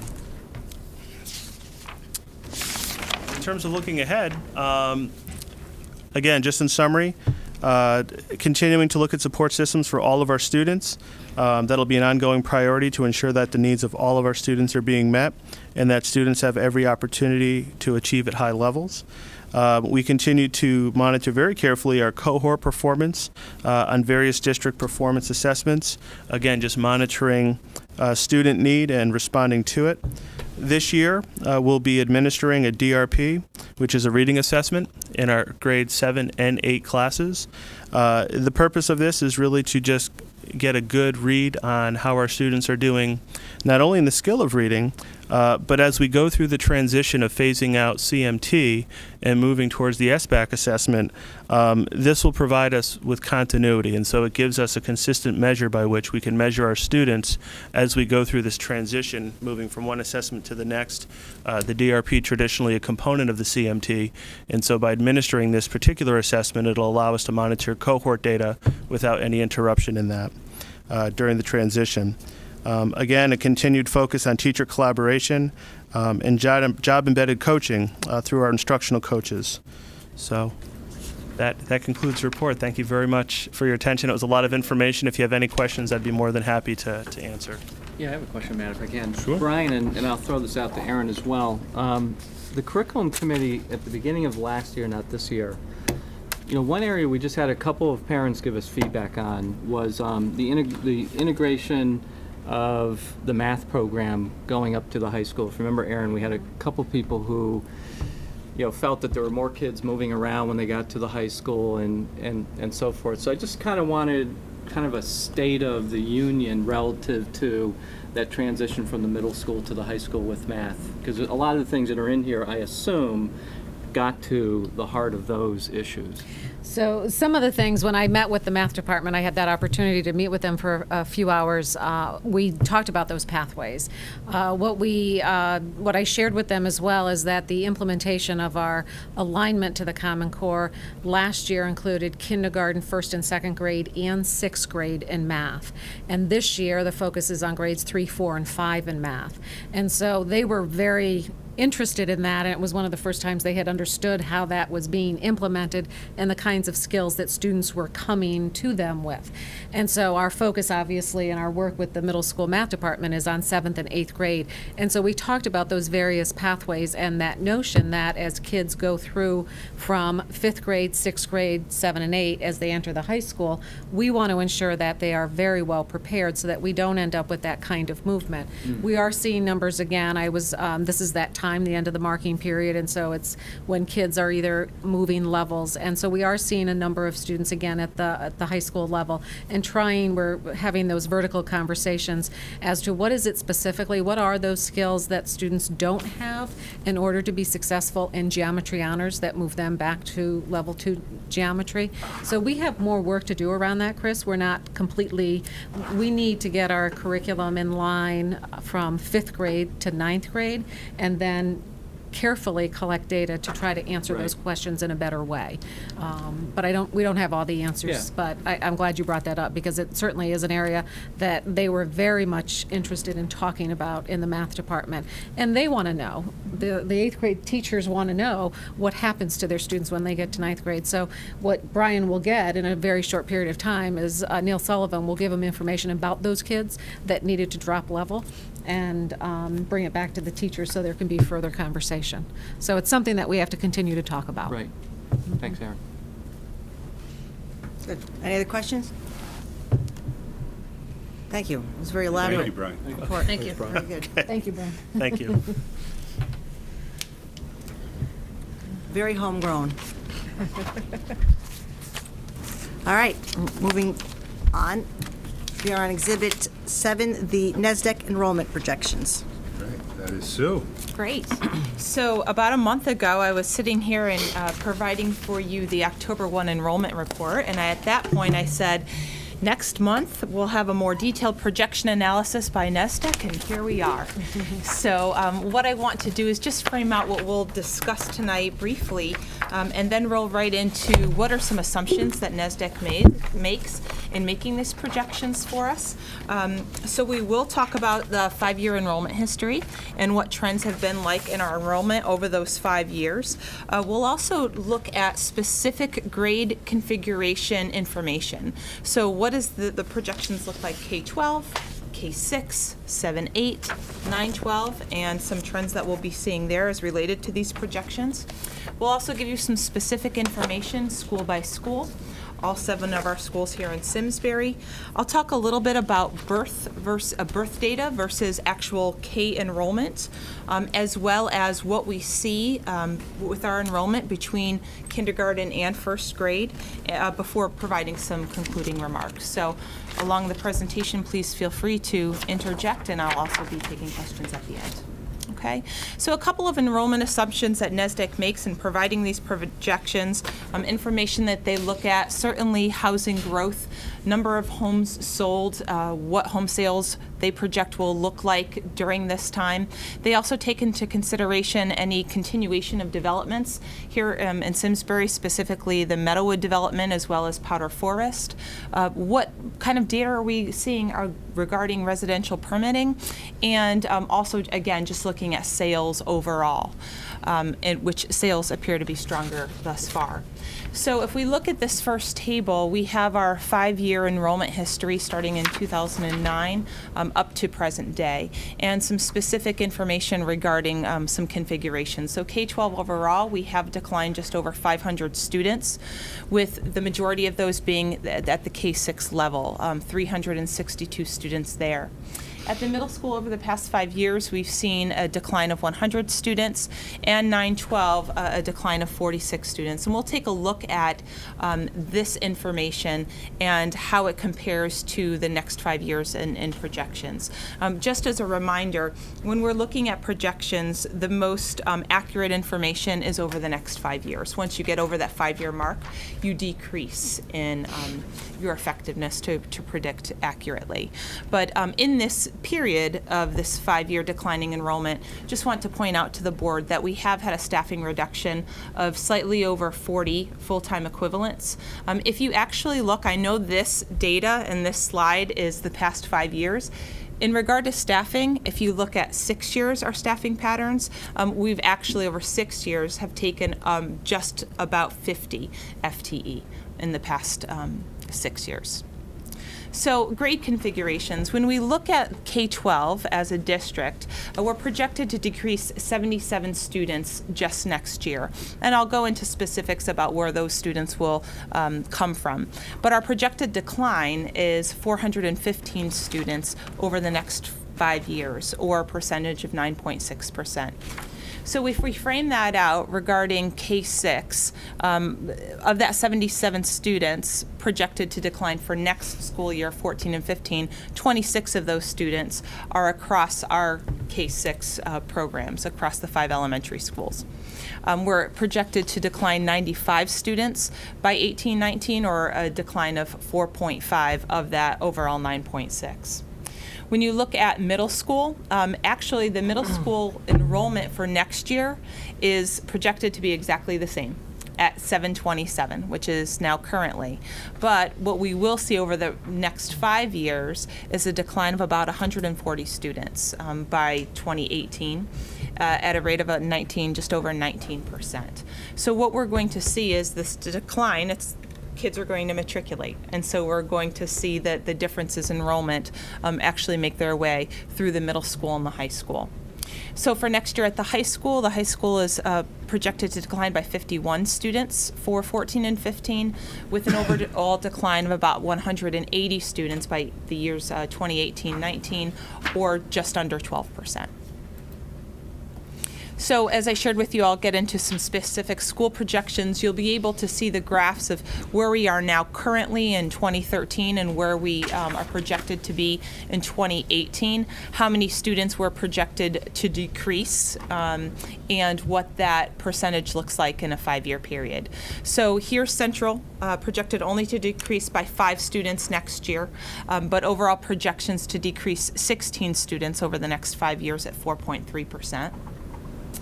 Latimer, again, a decrease, slight next year of 8 students, or 1.9%. Over the 5-year, 24 students at 5.7%. Squadron, projected to actually increase next year by 1%, or actually less than 1%, but a 5-year projections would really indicate a decrease of 53 students at Squadron line. Terrafil, you're going to remain pretty consistent with Terrafil, an increase of about 10 students next year, 3.6%. And then actually this is the only place where we're going to see a projected increase, but it's slight in the 5-year projection.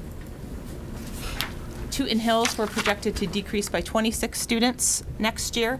So this is going to be a good chunk of our overall projections, and a decrease of 17 students, or 4.3% overall. Again, as I just shared with you, Henry James is projected to remain the same, but where you see the difference in enrollment for Henry James is when you look at that 5-year, which is a decrease of 19.1%, or 140 students. Finally, Simsbury High School, again, the decrease of 51 students with a 5-year projection to decrease 181 students, again, as those cohorts matriculate K-12. So one of the things that we also look at are our births and enrollment comparisons that you see there. And what we project to happen over the next 5 years is that we should, by average, we should have a kindergarten cohort of about 238 students on average.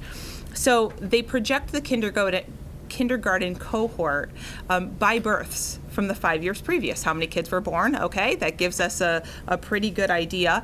And then they couple that with in-migration data that we have of new students coming into Simsbury. So what this graph shows, you can see, very frequent lines from births to actual projections, and that's what we've seen over time. So over the past 7 years, we've typically seen about 125 kindergarteners for every 100 births. Last year, I had mentioned this in the enrollment report, we saw 138 kindergarteners over 100 births. So that's one of the highest ratios that we've seen in the past decade, but that's something that we continue to take a look at. In addition, what we also look at is what happens to our enrollment from kindergarten to first grade. And if we look at those patternings overall over the past 10 years, we're going to find increases across the board. And most recently, those increases have been about 31 students. And it's really looking at an increase of about 13 to 14%. So we take those into consideration, as does NSDAC, when we're looking at those projections for kindergarten, and then what do they look like into first grade. So just some conclusions. I know that that's quick, but I think the numbers really speak for themselves. Overall, we're looking at a decrease of students, on average, 83 students per year over the next 5 years. Our enrollment for October 1st of this past year was 4,330 students, as I had shared with you previously. Over the next 5 years, again, that's looking at a projected decrease of 415 students. That would bring us to 3,915 students overall. But we always look at, and NSDAC reminds us that as the economy improves, as real estate situations improve, that we can anticipate stronger in-migration because of the value of what we offer here in our educational system and the comprehensiveness that we offer here in Simsbury. So we'll have to take a look at that and see what effect that has on our current patterns around enrollment. As I shared with you, that K-1 in-migration ratio looks pretty consistent over the next 5 years, being between that 13 and 14. But I think what this really means, we hear decline, and that's important for us to recognize. It's also important to bring back the facilities enrollments task force. So as I had shared with you and reminded us all, we have a modular removal plan, and we need to come back to that. We took the first phase of that this summer, removing the modulars at Tooten, as well as one of the white modulars at Latimer. Projected over the next 2 years is the removal of the modulars at both Central and Latimer. And based upon these projections and other information, we have to make sure that we want to continue with that plan.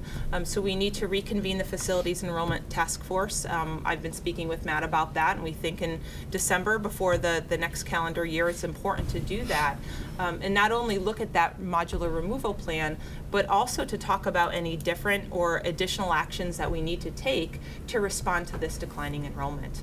So we certainly will reconvene that task force, and we will come back to the board with any information shared, any actions decided upon, or should I say recommended to the board from that task force. So something, interesting to think about when you look at the 5-year decline of 500 students at the elementary level, and you think of the work that we did with the task force last year, when we talked about the modulars that had a capacity to house about 500 students. That's So right. I still feel good about that Yes. initial part of the plan as a reasonable starting point. The question is, when you look at that bubble moving through, because what's interesting in your presentation is that over the next 5 years, there's not a lot of movement at the elementary level anymore. Down 17 here, 24 here. Across the school, that's not going to yield you tremendous impact in terms of reduced staff. In fact, I believe when we present our budget this year, we'll be able to reduce quite a few sections at the elementary level this year, still stay within class size guidelines, but I really think that's about the last year we'll be able to do that at the elementary level. Then the question becomes what does it look like at Henry James and then the high school when capacity opens up. So I think that really is the future challenge, maybe even more so than the elementary building. So those are the other kind of conversations I think we need to vet. And Mike, as somebody that's been involved with the facilities and enrollment, we've talked about quite a bit.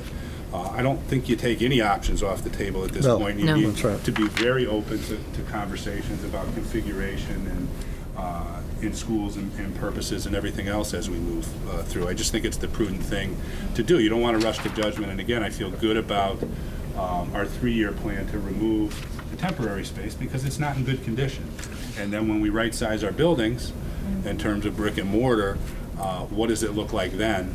And what do we do moving forward? So, I mean, certainly a lot of work and a lot of conversation to come on that. Absolutely. I have a question. In Terrafil, the 5-year projection indicates an increase of 16 students. Why is that?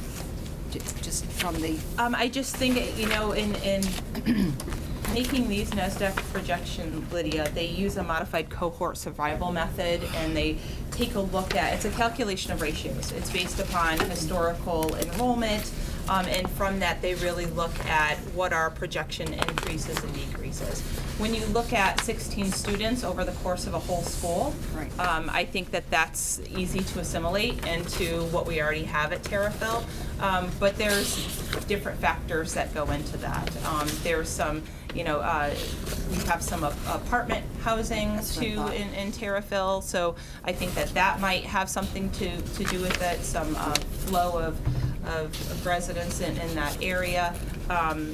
But, overall, an increase of 16, although I know that that's the only place where it's projected, is a modest increase. But 2 places over time, Terrafil and Central, that have not reduced to the rate that the other elementary That's schools correct. have. I mean, it's not an even reduction across sites, so. When was the last time we did this report? Is this annual? Is this something? It's annual. Last year, we did it in a different format. We did a much larger scale because we had that other committee work going on. So this is an update based on our 10-1 numbers. Every year, what we do is go to NASDAQ with those numbers and ask for a refresher, what it looks like, what factors have changed. Because we go back to our 10-1 number, we're about 50 off from what we thought it would be. So that changes the arc on things, and you want them to reconfigure that when they I think the re-project. data sorted this way is excellent. I think the assumptions are really good. I just didn't remember the Henry James numbers being as dramatic in terms of the 5-year projected decline as it's shown today. And maybe that's just my... I remember pretty distinctly last year, one of the things that the group had us look at was a potential reconfiguration in the future of would a 6, 7, 8 make sense at Henry James with the open capacity. And at that time, when we looked at the arc and looked at the numbers, 5 years out, at no time did it really fit that 6th grade cohort. It would become extremely tight. But I think it's something as we move forward, because the arc shifted a little bit, that we need to talk about. And a lot goes into this, right? Ongoing facilities talk, capital improvement projects, which we'll talk about in a little bit. I think it's all in the same soup to continue to look at, because you don't want to make a decision in one area that then's going to disallow you to move forward in another. So it's pretty dramatic now that you see the bubble moving through. That's the key, I think, is that the bubble is moving through now. It's catching up with us.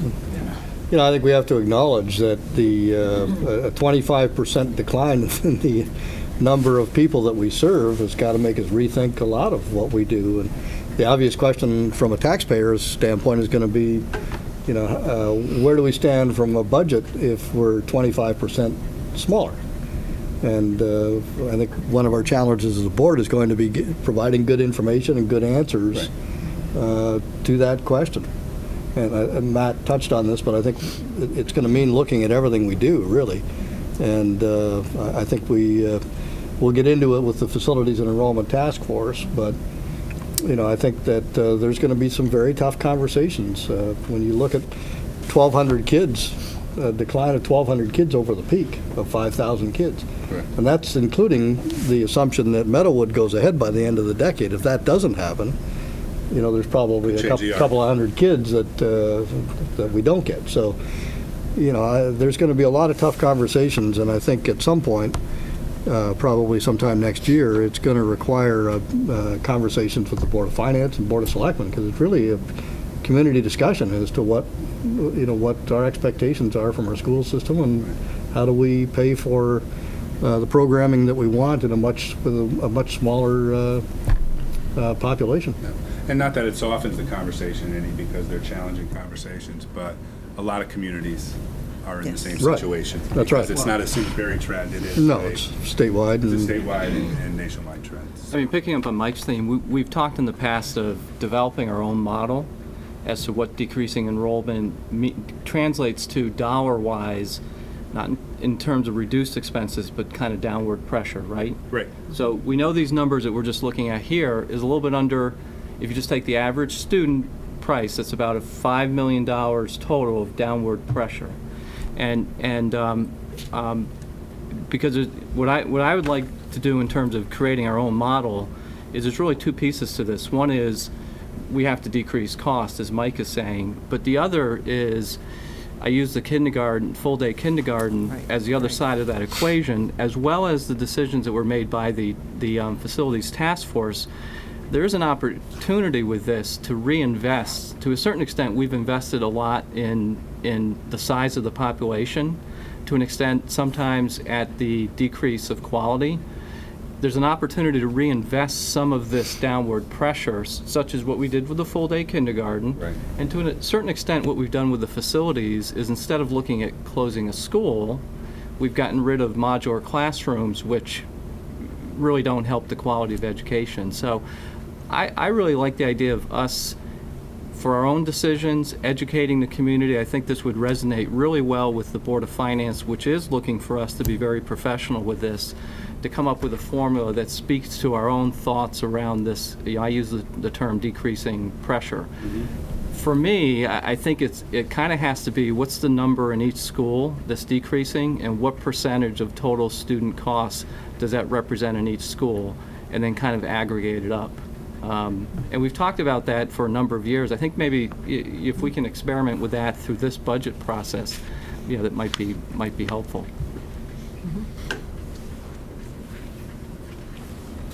Any other questions?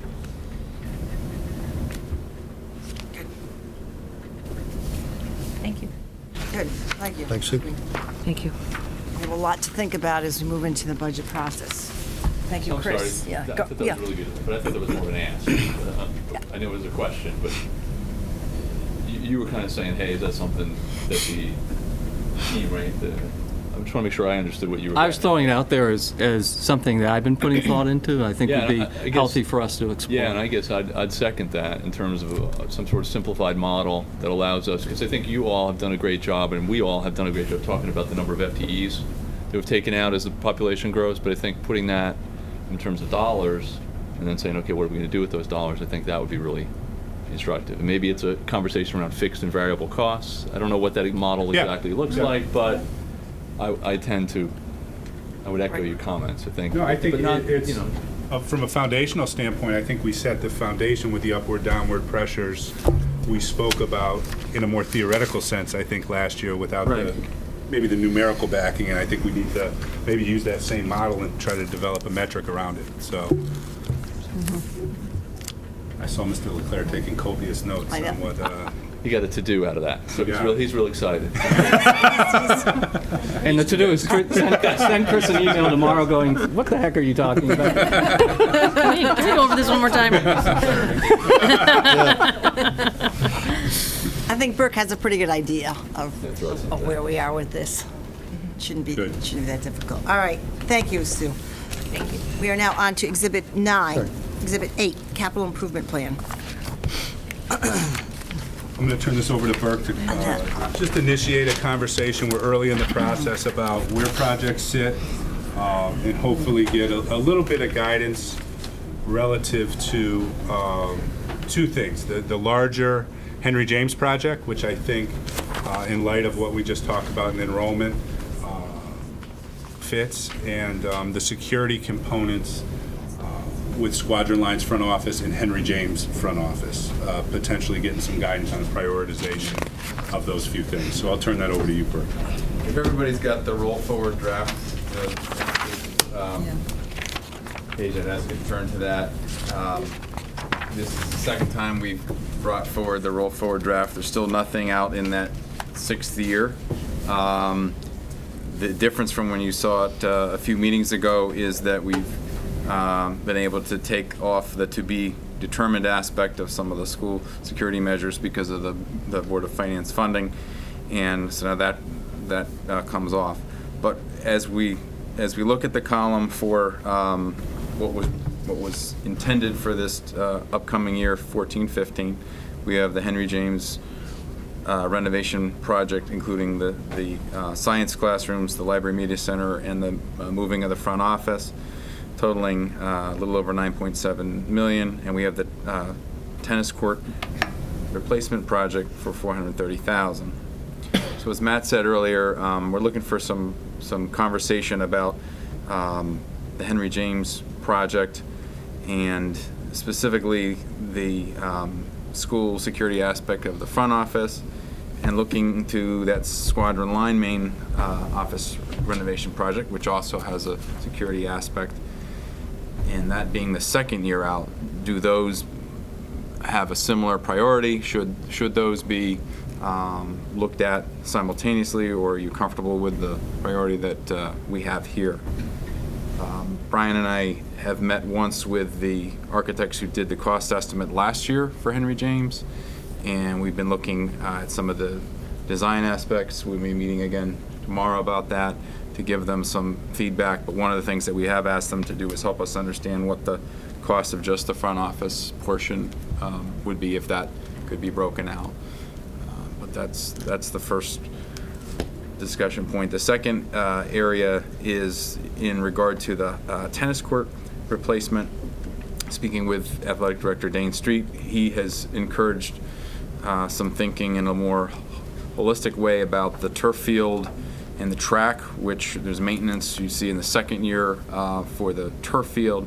He actually received some input from some folks who were involved with the construction of the track in the first place, that may need to be an earlier replacement than the turf based on the current status. So if we think about the tennis court as a maintenance project, we seem to have been able to stabilize that somewhat. We would suggest considering moving that out and looking holistically at the maintenance of that field and track area, as well as the tennis courts. So those are the two topics we were hoping to get some feedback on tonight, reactions. And just a little contextual factor, Tom, you hit on it when the bubble hits Henry James Middle School. So that's a 20% decline. Right. And a plan that we have in place now, that we recognize that the building certainly has needs. The challenge is it has been on the capital improvement list for a long time, and we have moved it, but in the context of the decline and what other potential possibilities are there down the road, should we look to Burke's point, to segment pieces out and maybe look front office first, because there's a significant security aspect to that, and maybe come back and maybe reframe aspects of that project, or look at that project a different way. So Wasn't this originally set up that way, like a two-step process? No? Yeah, it was really several projects years ago, and I think they got sort of rolled into one. They kept getting delayed, and they just, by virtue I of think what happened too is being delayed, they got merged. And after they were merged, I think what happened is it got caught up. I wasn't here at that point, but I came into it the following year of the debt limit. Too much, and the debt limit drove the chunking of Segmented the really to project. try to meet the debt limit So in a that's more the artificial question way. is, looking at the Henry James, and given the discipline in which the Board of Finance exerts a debt ceiling, how does that fit?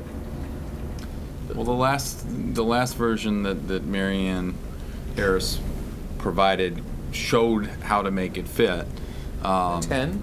The 9.7? Well, this is net 6 point something, right? Yeah, Right, 6.1. assuming state grant. I mean, and so that, I believe that was not the total stumbling block. I mean, it's part of the overall, what are the town projects, of course, and that's why it's important that we meet with town staff also and compare notes on the overall sequencing. But this project has been delayed and pushed back several times, and Yeah.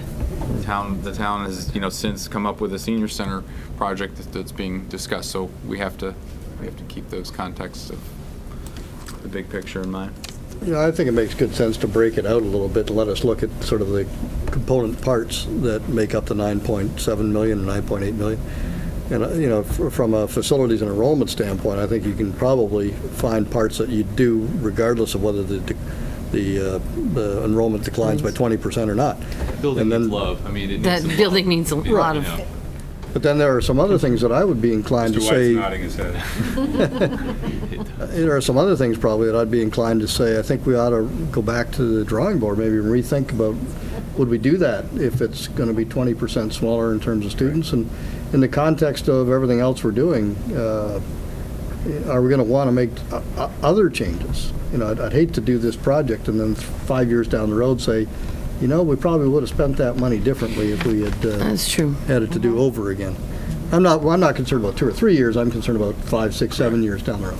But Henry James, you also can't forget, is a town building, and it's used by way more than just the junior high kids. And I mean, so it's got to be, breaking it down might be more helpful with that kind of a concept, but people have to understand. I mean, we rent it out all the time. We rent it out every weekend.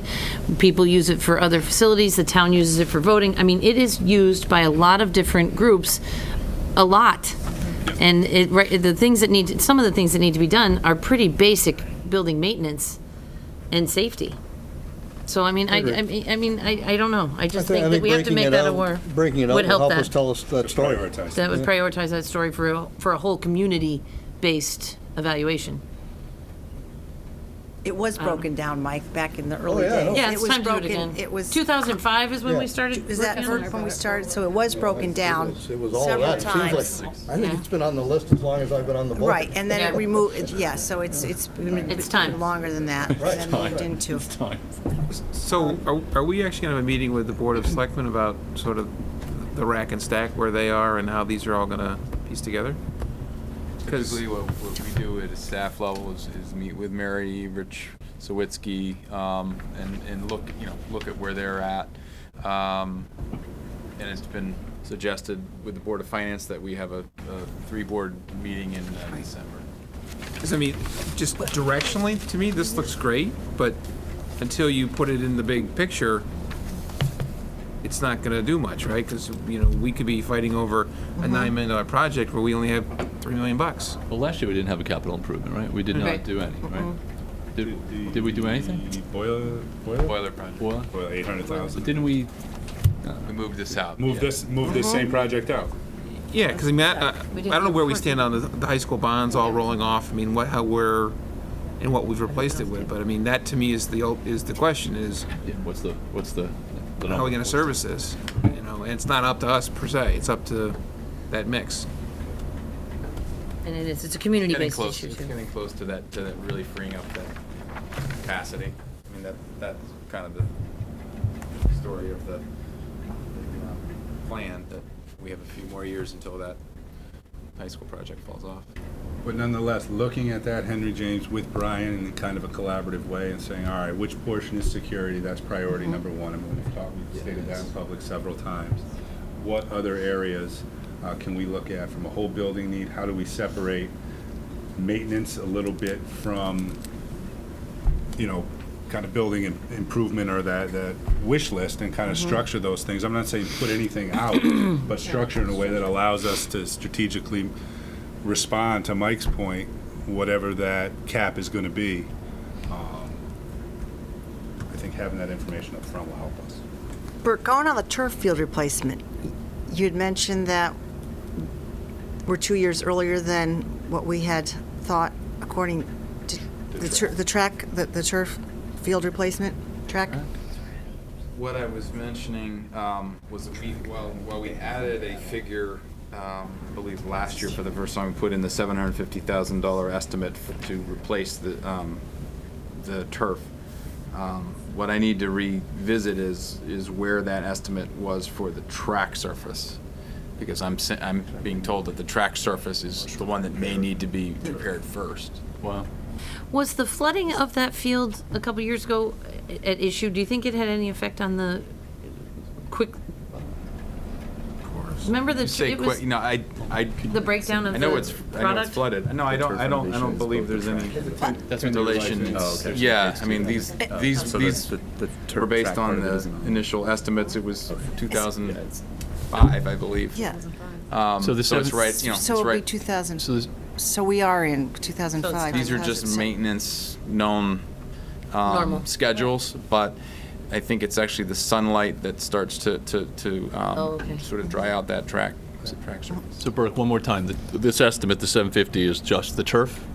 And that's my recollection, and I'm second guessing myself slightly, but that's what I have a detailed cost estimate that was provided by Weston and Sampson last year. And I can go back and just double check. And so the track would be a separate. Track, I believe, is a separate item. and that's where Dane has said, he was given information this summer, and it was an observation. There was actually a visit by one of the engineers who've been involved, I believe, with the project prior to Mike coming to Simsbury, and that was their observation that, hey, you might want to look at that track first.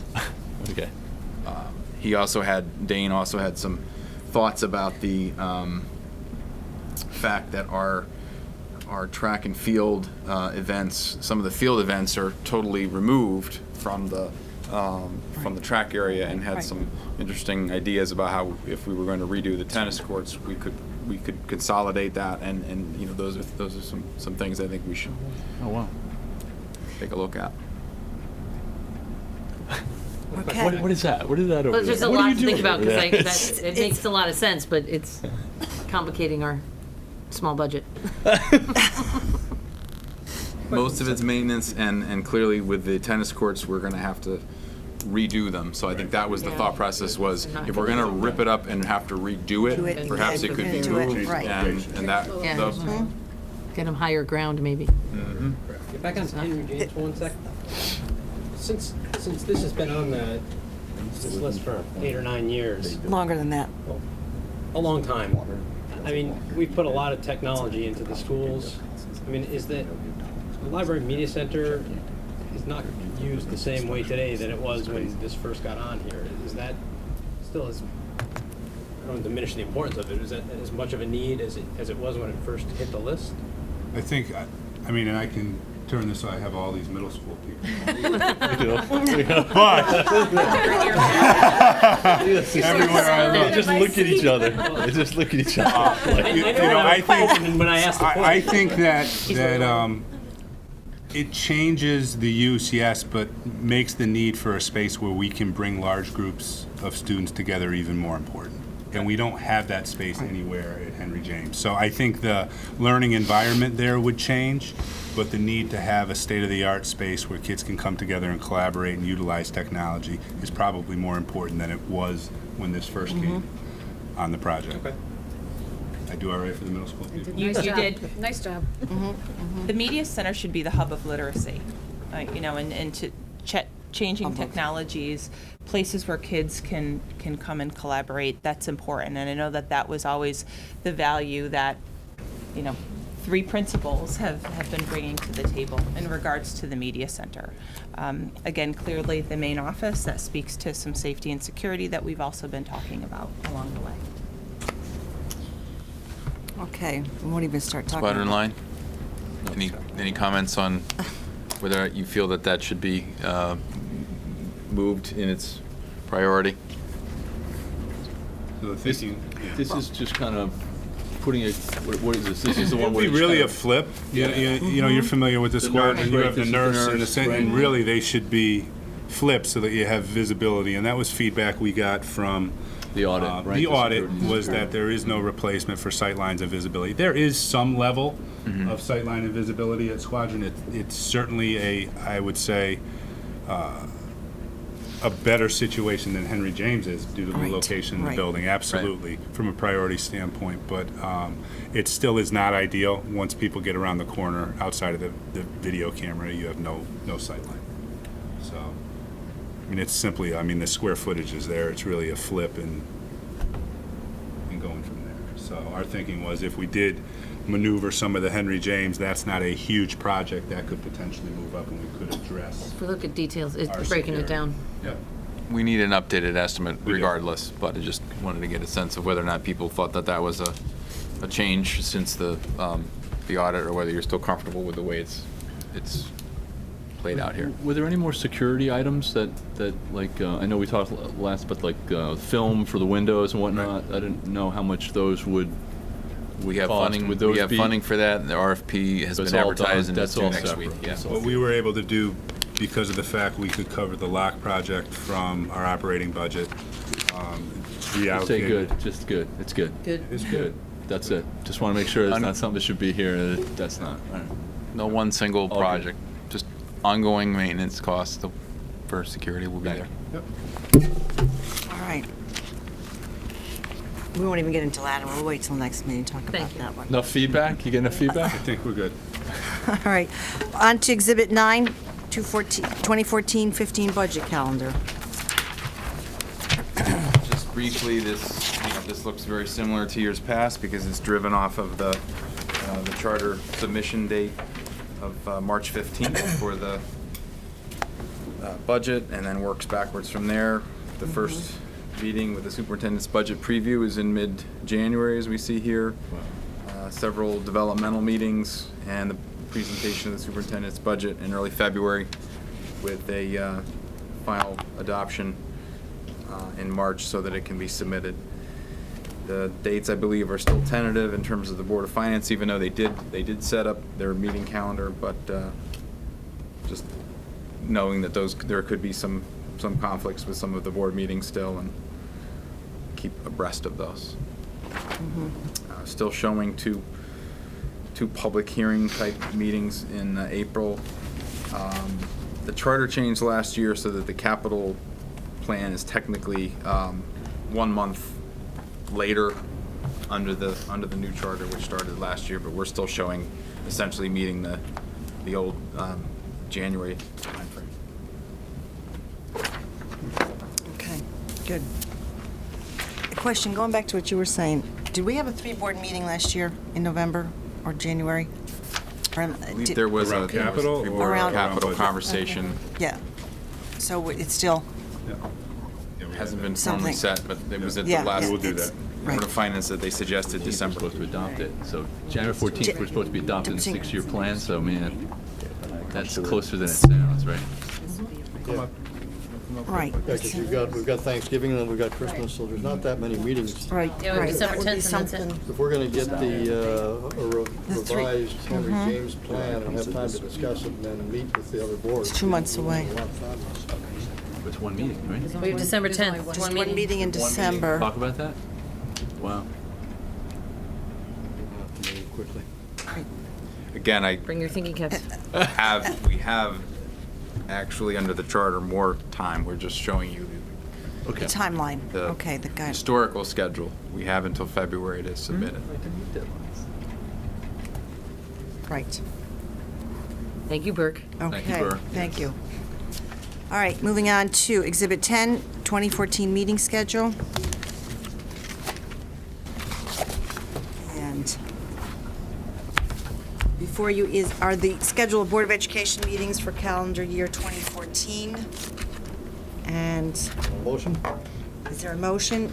Move to the Board of Education, set their 2014 meeting schedule as outlined in November 12th. Wait. Well, you can move it to. Can we move it? Still have discussion. Action item? Okay. Let's do it. All right. Sorry, I'll make the motion to move it to an action item. Second. Any discussion? Have we checked all those meeting dates? Always in the past, there's always been one date. It's noted that Veterans Day is on a Tuesday, and you can't hold a meeting, so that, Can I make, you guys can go. Once 9 o'clock rolls around, if you guys have work to do, we always No release way. you. No, we will release you if you have things to do, and we understand as students. You can't possibly have Just anything saying. more exciting to do. Sorry, just joking. I'm sorry, She Katie. means it too, and she means it too, really.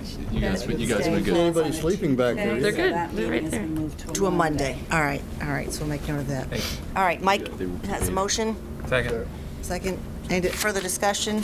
All in favor? Aye. Motion passes. Thank you. Now, you want the motion for the schedule? Yes, I do. Who'd Move like to to? the Board of Education set their 2014 meeting schedule as outlined in the November 12th, 2015 board exhibit. Second? Second. Any discussion? Make note, Katie, again, November 12th, that it would be turned to a Monday. And it's on the section Okay. 11. Thank you. And remind us. All in favor? Aye. Motion passes. Thank you. All right. Seeing no one for second public audience, after our students adjourn for the evening, I'd like to have a motion to go into executive session to include superintendent, business manager, assistant superintendent Sue Lemke to discuss attorney-client privilege, communications, and a student matter. Do I have a motion? So moved. Second? Second. Any discussion? All in favor? Aye. We are moving into executive session. And our next meeting will be on Tuesday, December 10th, 2013, here at the Board of Education Conference Room. Thank you and good evening.